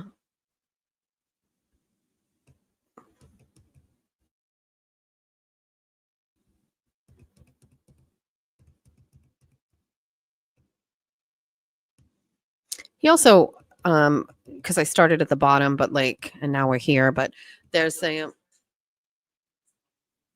okay. I do feel like it's just time for me to tap out on the emails. I really do. You want to do super chat things? Let's do that. So this is it. I mean, there's a lot, as you can see, there are a lot of things that aren't important or of no relevance, but it's all here. I will wait for being told that I can just drop it. I feel everybody should get it. That's my opinion. That's how I feel. Everybody should get the emails, and you can all spend your time looking at them yourself. All right. What else do I have to do? Read super chats. Now I feel like a real YouTuber. Jess, please write a book if you haven't already. So my friend Anthony Amore is a published best-selling author. And he told me right from the beginning that I should write a book covering Karen Reed experience. And I do have a start of some of those notes and things. I'll be honest with you. I don't really know if there's an interest in that. And I feel like it would be weird, but I don't know. I also have a hard time sometimes, like what's in my head and getting it on paper. So I'm not sure about how that would work either. So how's everybody doing? Someone go and steal chops, get trinkets for our girl. Just kidding. Don't. Or you can. I got to be honest with you. I can't believe 3 hours went by that fast. It feels just very, very strange, but I feel like I'm dragging. Jess is brilliant, can debate, but look for common ground. I am holding back. My biggest issue is that for the longest time, anytime I did any talking or anything, it's rooted in my like conservative Republican political background. Karen Reed opened me up to a whole different group of people, and many people are not conservatives, although I certainly think you understand like the slant of corruption and elected officials and power grabs and how important elections are to some people. Michael Morrissey is an elected official and campaigns and politics and stuff. So I don't want to isolate or turn off some of my followers, but at the same time, I'm comfortable and confident not being everything to everybody. That's the most important thing. Like I got a really great email from a woman who is in the Virgin Islands, and she loved my show last week, but I started to talk about Trump, and she said she felt it was getting shoved down her throat, and she turned it off and then came back. And like, I want you to know, like, one, I'm not offended that you step away. And number two, like, if you know me and Erin said it, like, I'm authentic. Like I overshare. I'm very real. I think about what's in my head and I like try to say it. I don't want to change that at all. And so this will be political. I do care about elections. It does matter to me that this state is a one-party state, and half the problems that are wrong with this state are attributed to the fact that we have just Democrats in power. And then not only that, I hate to get into it, but like so many times, the only reason these Democrats continue to get elected is because there's no other option. And Republicans are too busy doing other things to really focus on cultivating candidates. And they don't understand that, like, eventually you hit a brick wall and you can't do things and you can't thrive because of the people in power that are in your way. And like, it must change. And I really don't believe a regular person like my sister, like my friend Amy, like are happy with the Democratic Party in the state. And Will Flanagan, he used to be our mayor. He was a Democrat and now he's a Republican. Like, I'm happy that you want to change parties. I will not gatekeep the Republican Party. And also, and this will be a whole other thing, I will never say that you're not Republican enough to be a Republican. I don't care. There are people who are in the Republican Party who believe in abortion. There are people who don't. There are people that feel like it's like a real issue. There are some people that don't. Like, we can't afford to nitpick who is a conservative and who wants to vote against Democrats in Massachusetts. And those far right people that think it's an exclusive club and an exclusive group, they are actually doing that to the detriment of the state. They are perpetuating the election of Democrats by saying you are not conservative enough, you are not Republican enough. And by the way, those same people, so flawed. They have their own problems. They're all hypocrites. And I find it so crazy that they even take that stance, because if we start scrutinize their own lives, they are not aligned with those values. They are not living the lives of the values that they are purporting everybody needs to be hold in order to be in this party. And it's so hypocritical, ridiculous. And it's part of the reason I say do what I do, because I always say this, a middle person in everything. I'm not too extreme. I'm not too, so in my party, I'm not too far right. I'm not too I'm just in the middle. And I feel there's more people like me. Do you know what I mean? And so there's nobody I know that is okay with the multi-billions of dollars that are being spent on migrants in this state, continuing to be spent on the state, when we have people who have lived here their whole lives, generations worth of people that can't get ahead. I say this all the time. I have an ex, and I have a lot of exes, but like one of my exes, I think could really truly benefit from even 6 months of the benefits that the state is giving migrants right now for years. If you give this guy all of that for 6 months, a free place to live, food benefits, health insurance, transportation, he could thrive. He could change his life.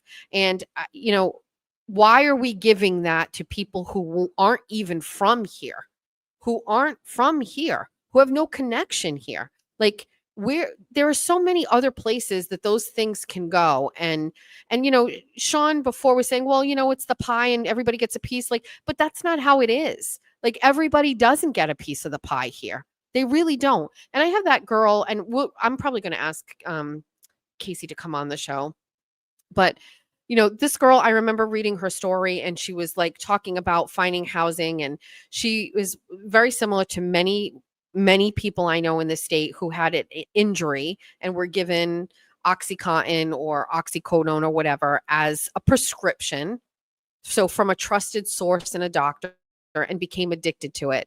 And she is one of those people that identified that was not her. She didn't want to be that way. She went to rehab, has never gone back, has never relapsed. And I remember meeting her and talking to her, and she said, there is something wrong in this system, in this state, where they actually they want you to relapse. They don't set you up for true success so that you can get out of it and never come back, because they want you to come back, because those programs make money and give people jobs. And she knew she would never go back. And I'm when I met her to do a story on her, I don't know what it was about her. And I've met a lot of people, a lot of women who have needed help. I've raised money for women who have needed help. There was something about this girl that it stuck with me in that meeting, where I was like, this doesn't fit the traditional person with addiction history and recovery. And I really support her and everything that she does. And she is still struggling. And I think every day her struggle is to stay sober and to never go back to that. And that in itself is an issue. But this is of expensive rents. If you add that the stresses of the court system and your child custody and then generational, situations with parents who don't help you and no support system and the cost of car insurance in the state and all of this stuff, couldn't she benefit from 3 months of these supports that migrants get? And now we're learning that these migrants who were living in these hotels and getting all of this money, and I've asked this question, what happens after? Maura Healey talked about how these hotel shelters have to close. So fine, she had all the shelters closed. Well, they just went to new apartments where they're getting home base, which is helping subsidize their rent. And then now they're out of money and they're not close all my tabs. Did I freeze? Closed. In my super chats. How do I do it? And what does a super chat mean? What does that mean? Okay. One thing we can all agree on is Jess needs the funds to get better with Wi-Fi or get. I got this really cute shirt from Amazon. It's all sheer. And I really love it. There's a comment. Hey, Jess, little late. Did you free the flag? This one? We have it. It's here. Maybe I'll send it to a bestie. We'll auction it off. Well, and some kids, what is super? What does that mean? Somebody said this last week too, so I'm gonna figure out who that is. Go back and make Just make timestamps layer to go. What does that mean? Oh, Sean. Okay. TT. Okay. Okay, great. Thank you. Okay. So if you want to read that, Do I go to Starred? yeah, because it automatically. You guys need to be here more than once a week.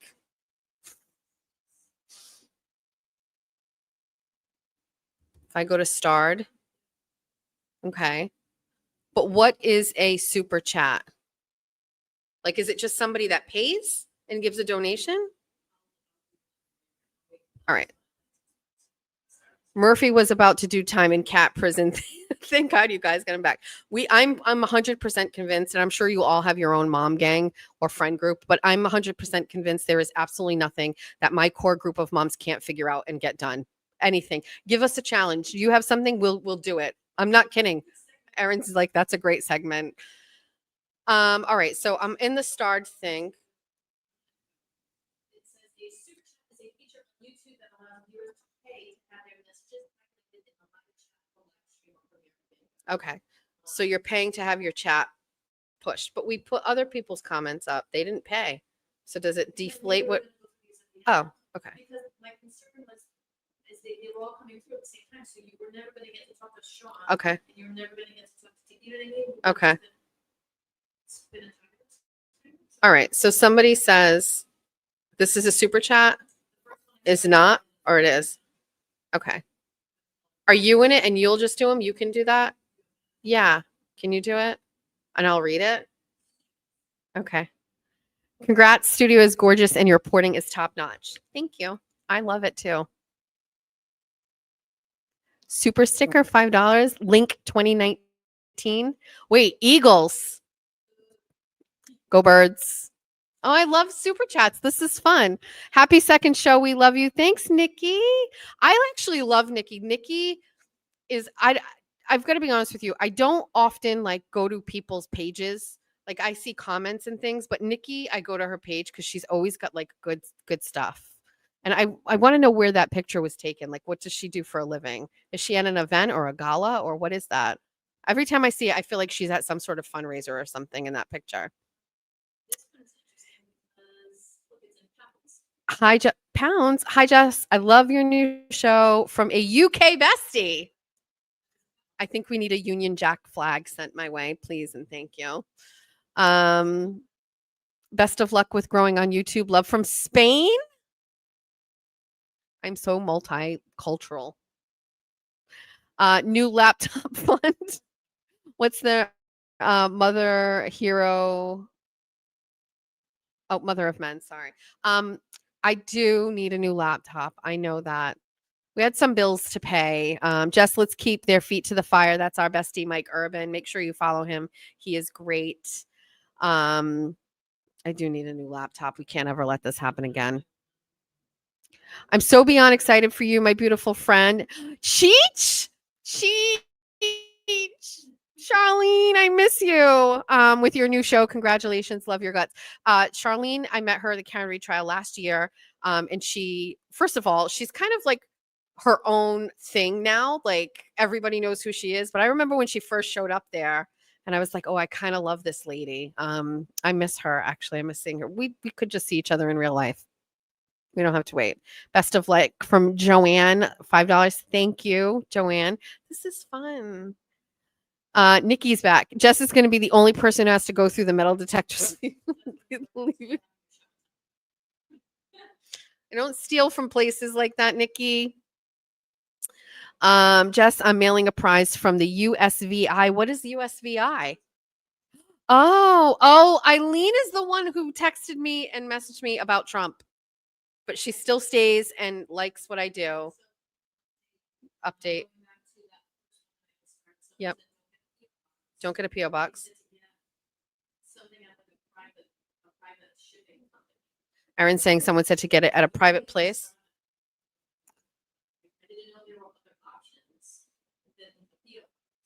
It can come here, but I guess this is so people who don't know where we are. If in Fall River, back in its glory days, many years ago, we had mills, tons of mills in Fall River, and they're big, huge mills. And this is an old mill that has been repurposed and is business space. And I think it's a challenge delivering here. Now, I did call the post office. Did I even say this? But like they didn't know I was here. I called the post office.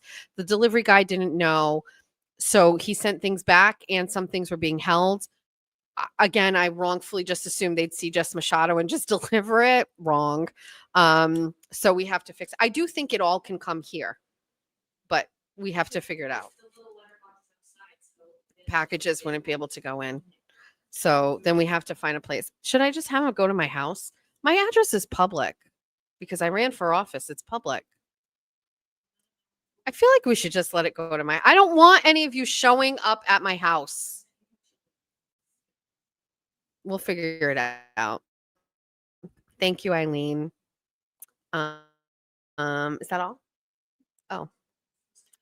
Lacey, thank you. Super sticker.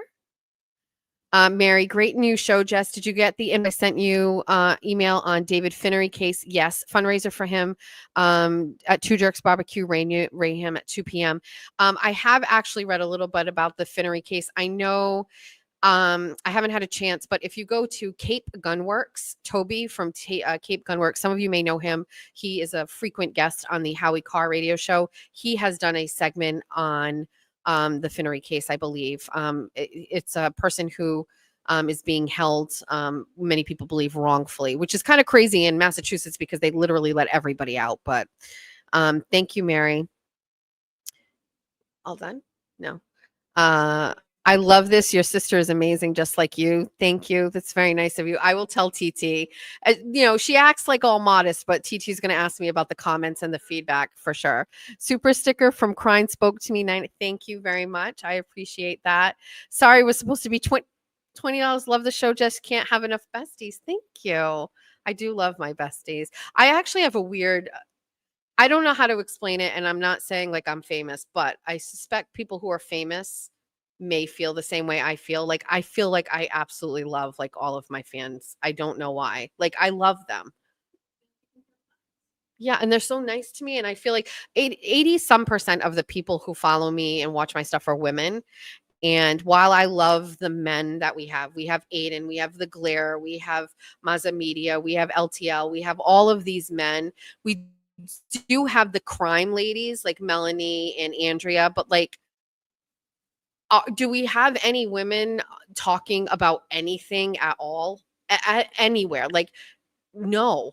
Politics, we have Grace, right? But Grace is on during the day and it's strictly politics and Trump and those things. Like, there's nobody in this state or anywhere talking like about things that like I think matter. You know what I mean? And I'm a little bit older. I'm going to be 50. There's nobody talking about stuff that matters or that's important to me and to you. I just really don't think so. And so that's why I talk about so many different things. Looking forward to today's show. Thank you, CS. That's very nice of you. Super sticker. What is a super sticker?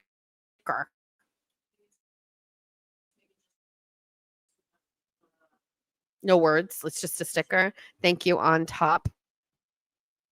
I got to know, appreciate the talk, leave kids out though. I think they were talking about the drag queen stuff. I agree. Another super sticker. Thank you. I prefer they read the Go to Fuck to Sleep book in the voice of Morgan Freeman, Meatball Morrissey, Sketty State. So I actually know that book. That's a kid's book. Yeah. That's very funny. Yeah, the drag queen stuff. I want Jess to be on Turtle Boys show tonight. Turtle Boys show tonight. Emails. Thank you, Sage. I'm going to leave this to TB. Is your computer hardwired to the internet? It is. That might fix the occasional lag. It is. The issue is that it's not an old computer, but it's not a fancy computer. It served its purpose. It was a champ during the Karen Reed trial. I do like have an emotional attachment to it because it was in all of the videos from court. It's just, I guess I just need to upgrade my lives. I don't even want to talk about my phone, by the way. My phone is, in order for me to use an app, I have to delete an app and put an app on and then delete it. It's going to be time to upgrade. I think because everybody is funding this that I can upgrade those things now, but like I need a new laptop. I need a new phone. And we do have, thanks to our advertisers, money in the account and we can buy new cameras. So when we do those shows, it'll look really great. And a mixer, yes, for sound, because we need Erin to be mic'd up. 2 great shows, excellent stream, thank you. I don't know, I do love really good feedback. All of my besties who know me like very well, who would message me from last week's show and were like, this was a great show. I said, can you just be very honest and tell me what sucked and what didn't? Like, I really need some feedback so that we can change some things. Buy an Ethernet cord if you don't have one already. I do. I do. It's the computer. Love and support all of you do from British Columbia, Canada. Thanks, Stacy. Canadian $5. I'm go find you a Mahomes trinket from college.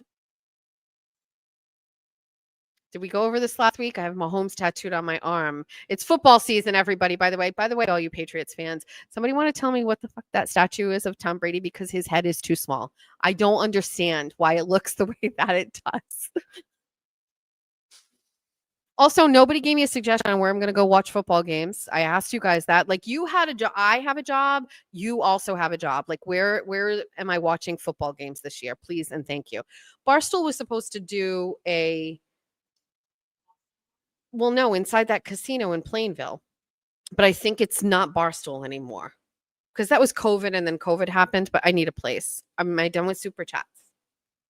Yeah? Okay, great. Thank you, besties, for all of that. I appreciate it. And I know I got some people who gave me Venmos in here. That's also really great. Thank you. I will say I was a little spoiled during the Karen retrial. I used to get people sending me money that would say, tip for your tweets. Tip for your tweets, because I was tweeting so much. I missed that. It's very, very nice. Honestly, it funded my ability to actually go there every day. If it weren't for that, I would have never been able to go.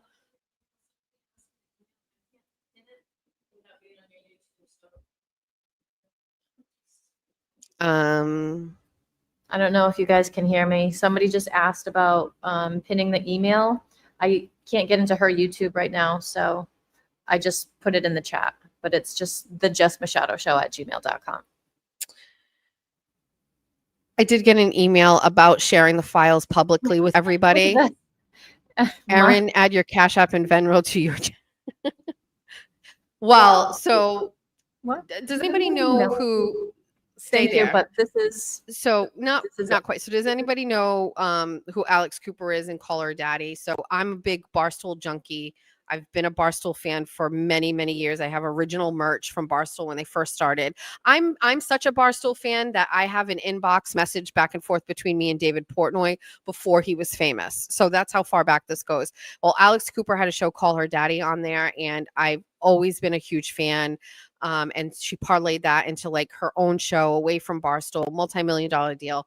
And while her style and her content is very different from mine, Erin and I have maintained that whole thing between her and her best friend Lauren, and Lauren has been secretly behind the scenes producing all of her shows all these years.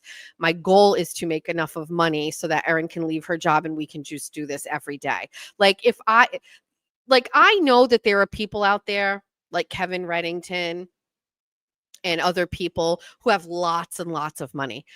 I wish somebody would just be like, here, go ahead, go do this. And I could just fund this as a life for me and for Erin every day, and just come here every day, talk every day, spill the tea every day, do investigations, put it all on the screen. Like, I would like to do that. I am getting a go ahead, by the way, from people that are saying that.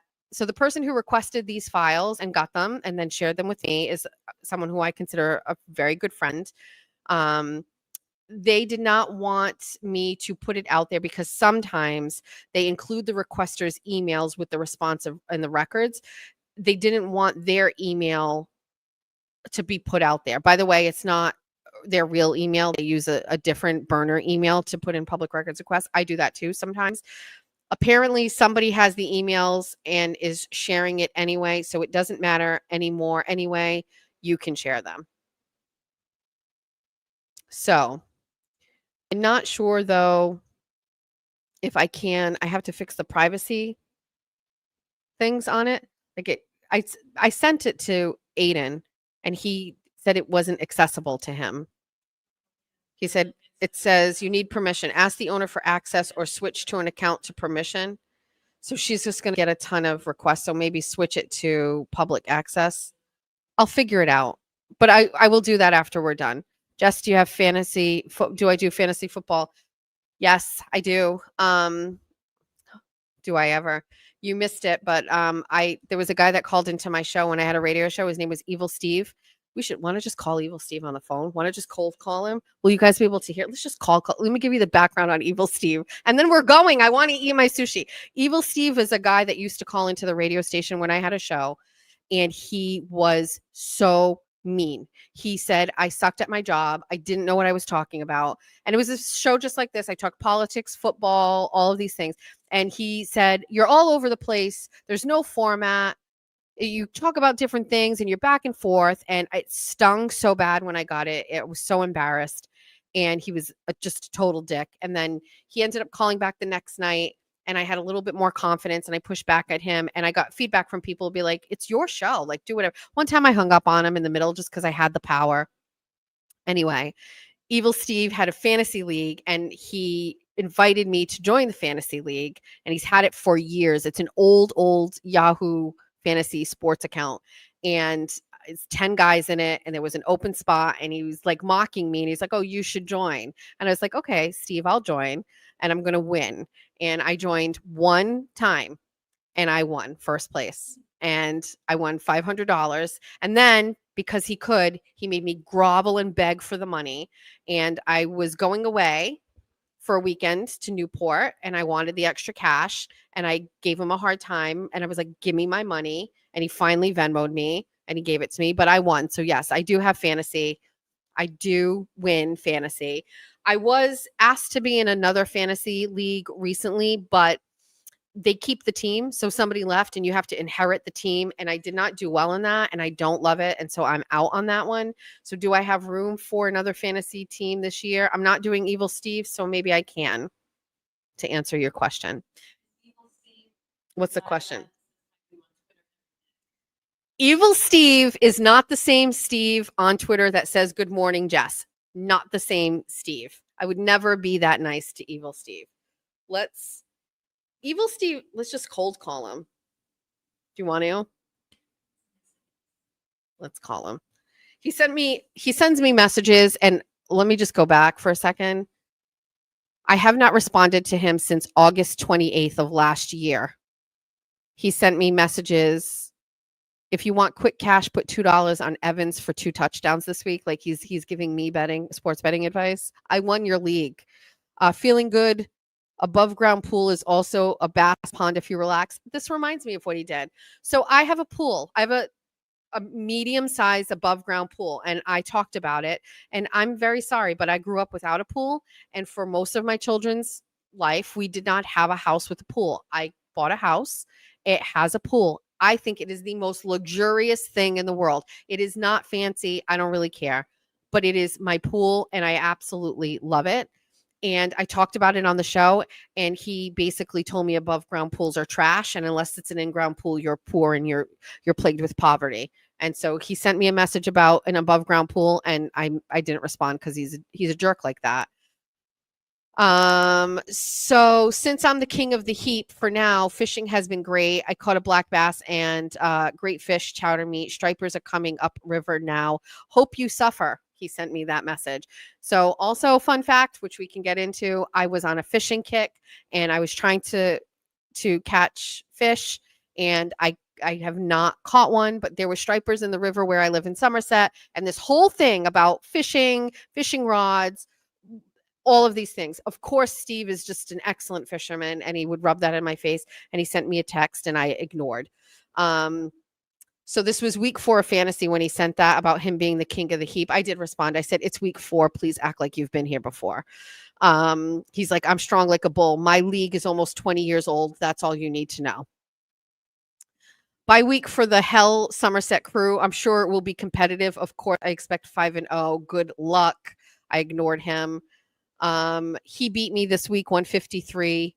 Oh, no, I beat him 153 to 147. Give the girl some love. He says that he did that on purpose. He let me win the week against him just to be nice to me. Tradition is kept in my little league. Thanks for being a part of my championship league. I ignored him. Last week or 2 weeks ago, media does not translate into fantasy football. Your slutty style got to win. Granted, now it's time to prove your medal. Look it up. Love ya, Steve. And I said, maybe. Let's just cold call him. Oh yeah, I know. Let's just call him.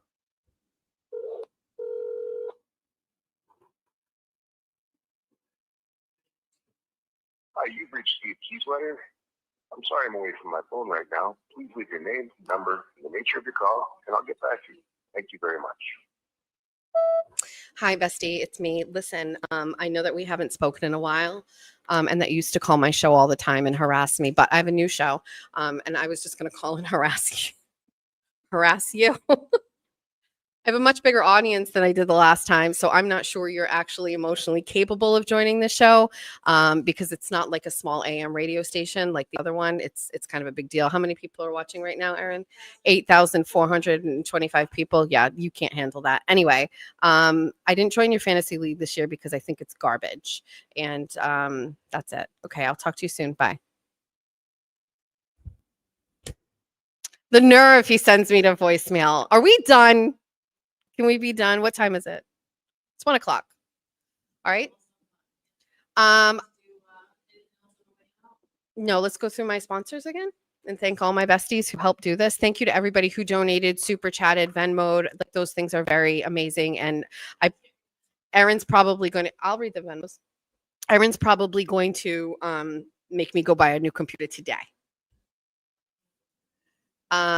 Kathy Kelly, thank you for the Venmo. Erin J, thank you for the Venmo. Rob D, thank you for the Venmo. Deborah, thank you for the Venmo. I think that's it on Venmos. It's very nice. I appreciate you. I appreciate these guys too, my sponsors. After Hours, Christopher and Nate's in Fall River, Prestige and Jeff, Mike Keneally and Brian Shortsleeve, who are running to be your next governor. Mallard Printing is where the studio is, which is amazing. My bestie Amy at Silva Funeral Home. Nicole Sliney, who is so pretty, and she's really good at what she does. I keep saying that. I just love her aesthetic. And then Stacy Face Travels. Thank you. Powerhouse Remodeling and attorney Rena Brown. They also make all of this possible. I also love that they can't be canceled. They don't care about me and what I do, and they just believe in this work and free press and new media, and that's really great. So just actually consider using them for any of those needs. So next time you need to book a vacation, go to Stacy Face and ask her to help you and say, bestie sent me. I think that's how that works. I trust all these people. They trust me. So you can trust them too. Done? Where to find me? All of those things. I'm excited that we finally got the StreamYard thing up, which I really appreciate. Substack, YouTube, Facebook. I'm on TikTok, but I'm not really on TikTok. And Instagram, I am on Instagram too. Is that it? No, that. Shoot. It will mess up. It won't. I can't. We'll do it. Thank you. I will enjoy my lunch. Thank you, besties. I appreciate you. Don't forget to watch Aiden tonight. He's going to go over all of those emails. Oh, everybody subscribe, please. I forget. Please subscribe. That's really important, I think. I don't know. I really don't know. Phil, thank you. Phil is on the radio out in Worcester, and I met him. I love Phil. Phil is a giant. He is like a tall king, and he came to Karen Reed, and we talked, and then he called me, and he's like, "Would you consider coming on?" And I've called his show a couple of times in Worcester, and like as a guest in the morning just to update and talk. And it's just like so nice, and I love that he asks me to come on and join him. Maybe I will reciprocate and have him come join me, Phil, maybe. But he's really great. So for those of you out in the Worcester area, you may know who he is. Likes help get your content pushed out to more people. So ask for likes. I will do that. So please like, please subscribe, please share, please comment. Did I get it all? I don't know. I know I'm a little out of I think though, like we're going to in a year from now, we're going to watch this and we're going to be like, look how dumb we were. We didn't know anything. I got a message this morning, my email this morning, and it was like, congratulations, you've been approved to like do, this stuff with YouTube. And I was like, oh, that's fun. That's very nice. That's great. Good timing. I didn't get a chance to talk about, I went to Hampton Beach. I didn't get to talk about that. 5 minutes. I thought we'd end. I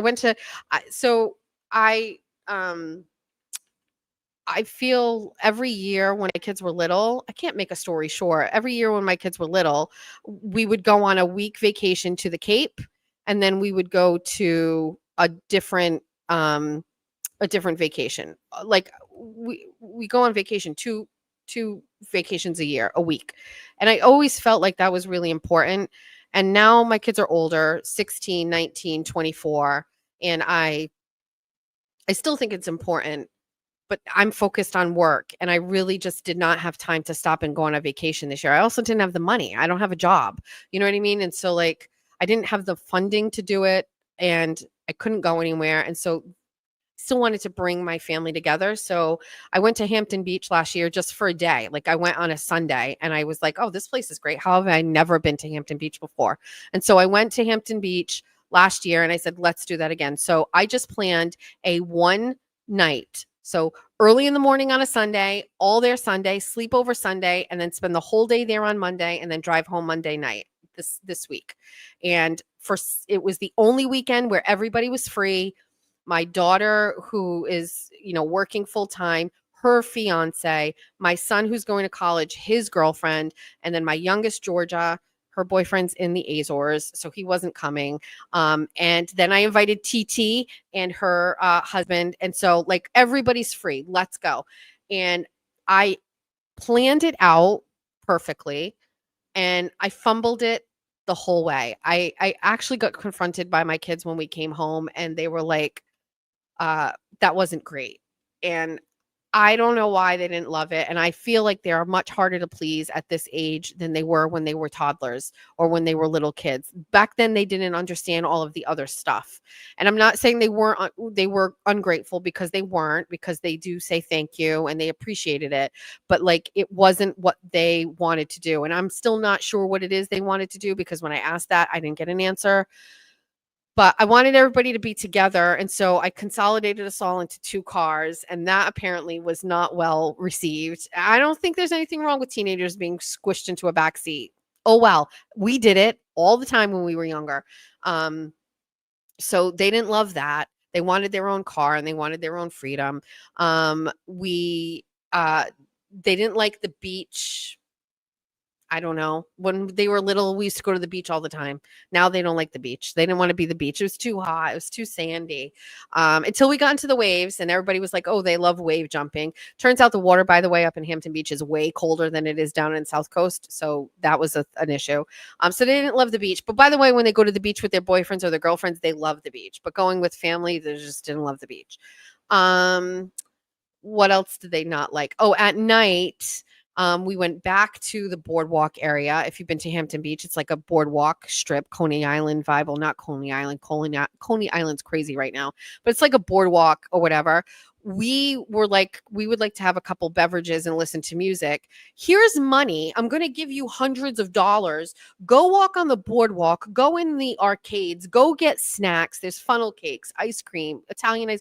Go walk at 16, 19 years old. You should be very happy to have your mother Venmo you money and just say, go ahead and do your thing. So then we get to this bar that is like got music outside and there's guys playing music and we're having I only had one drink at that point. And we're there literally one drink in and I'm getting a text. What time are we leaving? When can we go back to the hotel? I'm like, for what? It's 10 o'clock. What are you going to do there? Like, go hang out. And they just weren't happy. And so I started to get that vibe where it's like, never again. We're not doing this again. Like, are we past the point of family vacations? Maybe this is a great question for Stacy Face Travels. What vacation, Stacy, can I go on with my kids where they will be happy, it's cost effective, and it doesn't take up too long? Because I cannot commit to a week away right now while I'm at this grind. So, Stacy, I have questions. It's very organic connection to my sponsor there. But anyway, so we ended up leaving early. We didn't do the second beach day. Everybody was unhappy. The only thing that my 3 children actually bonded on, which is crazy. What are Labubus? Stuffed animal things, little clip-on monsters.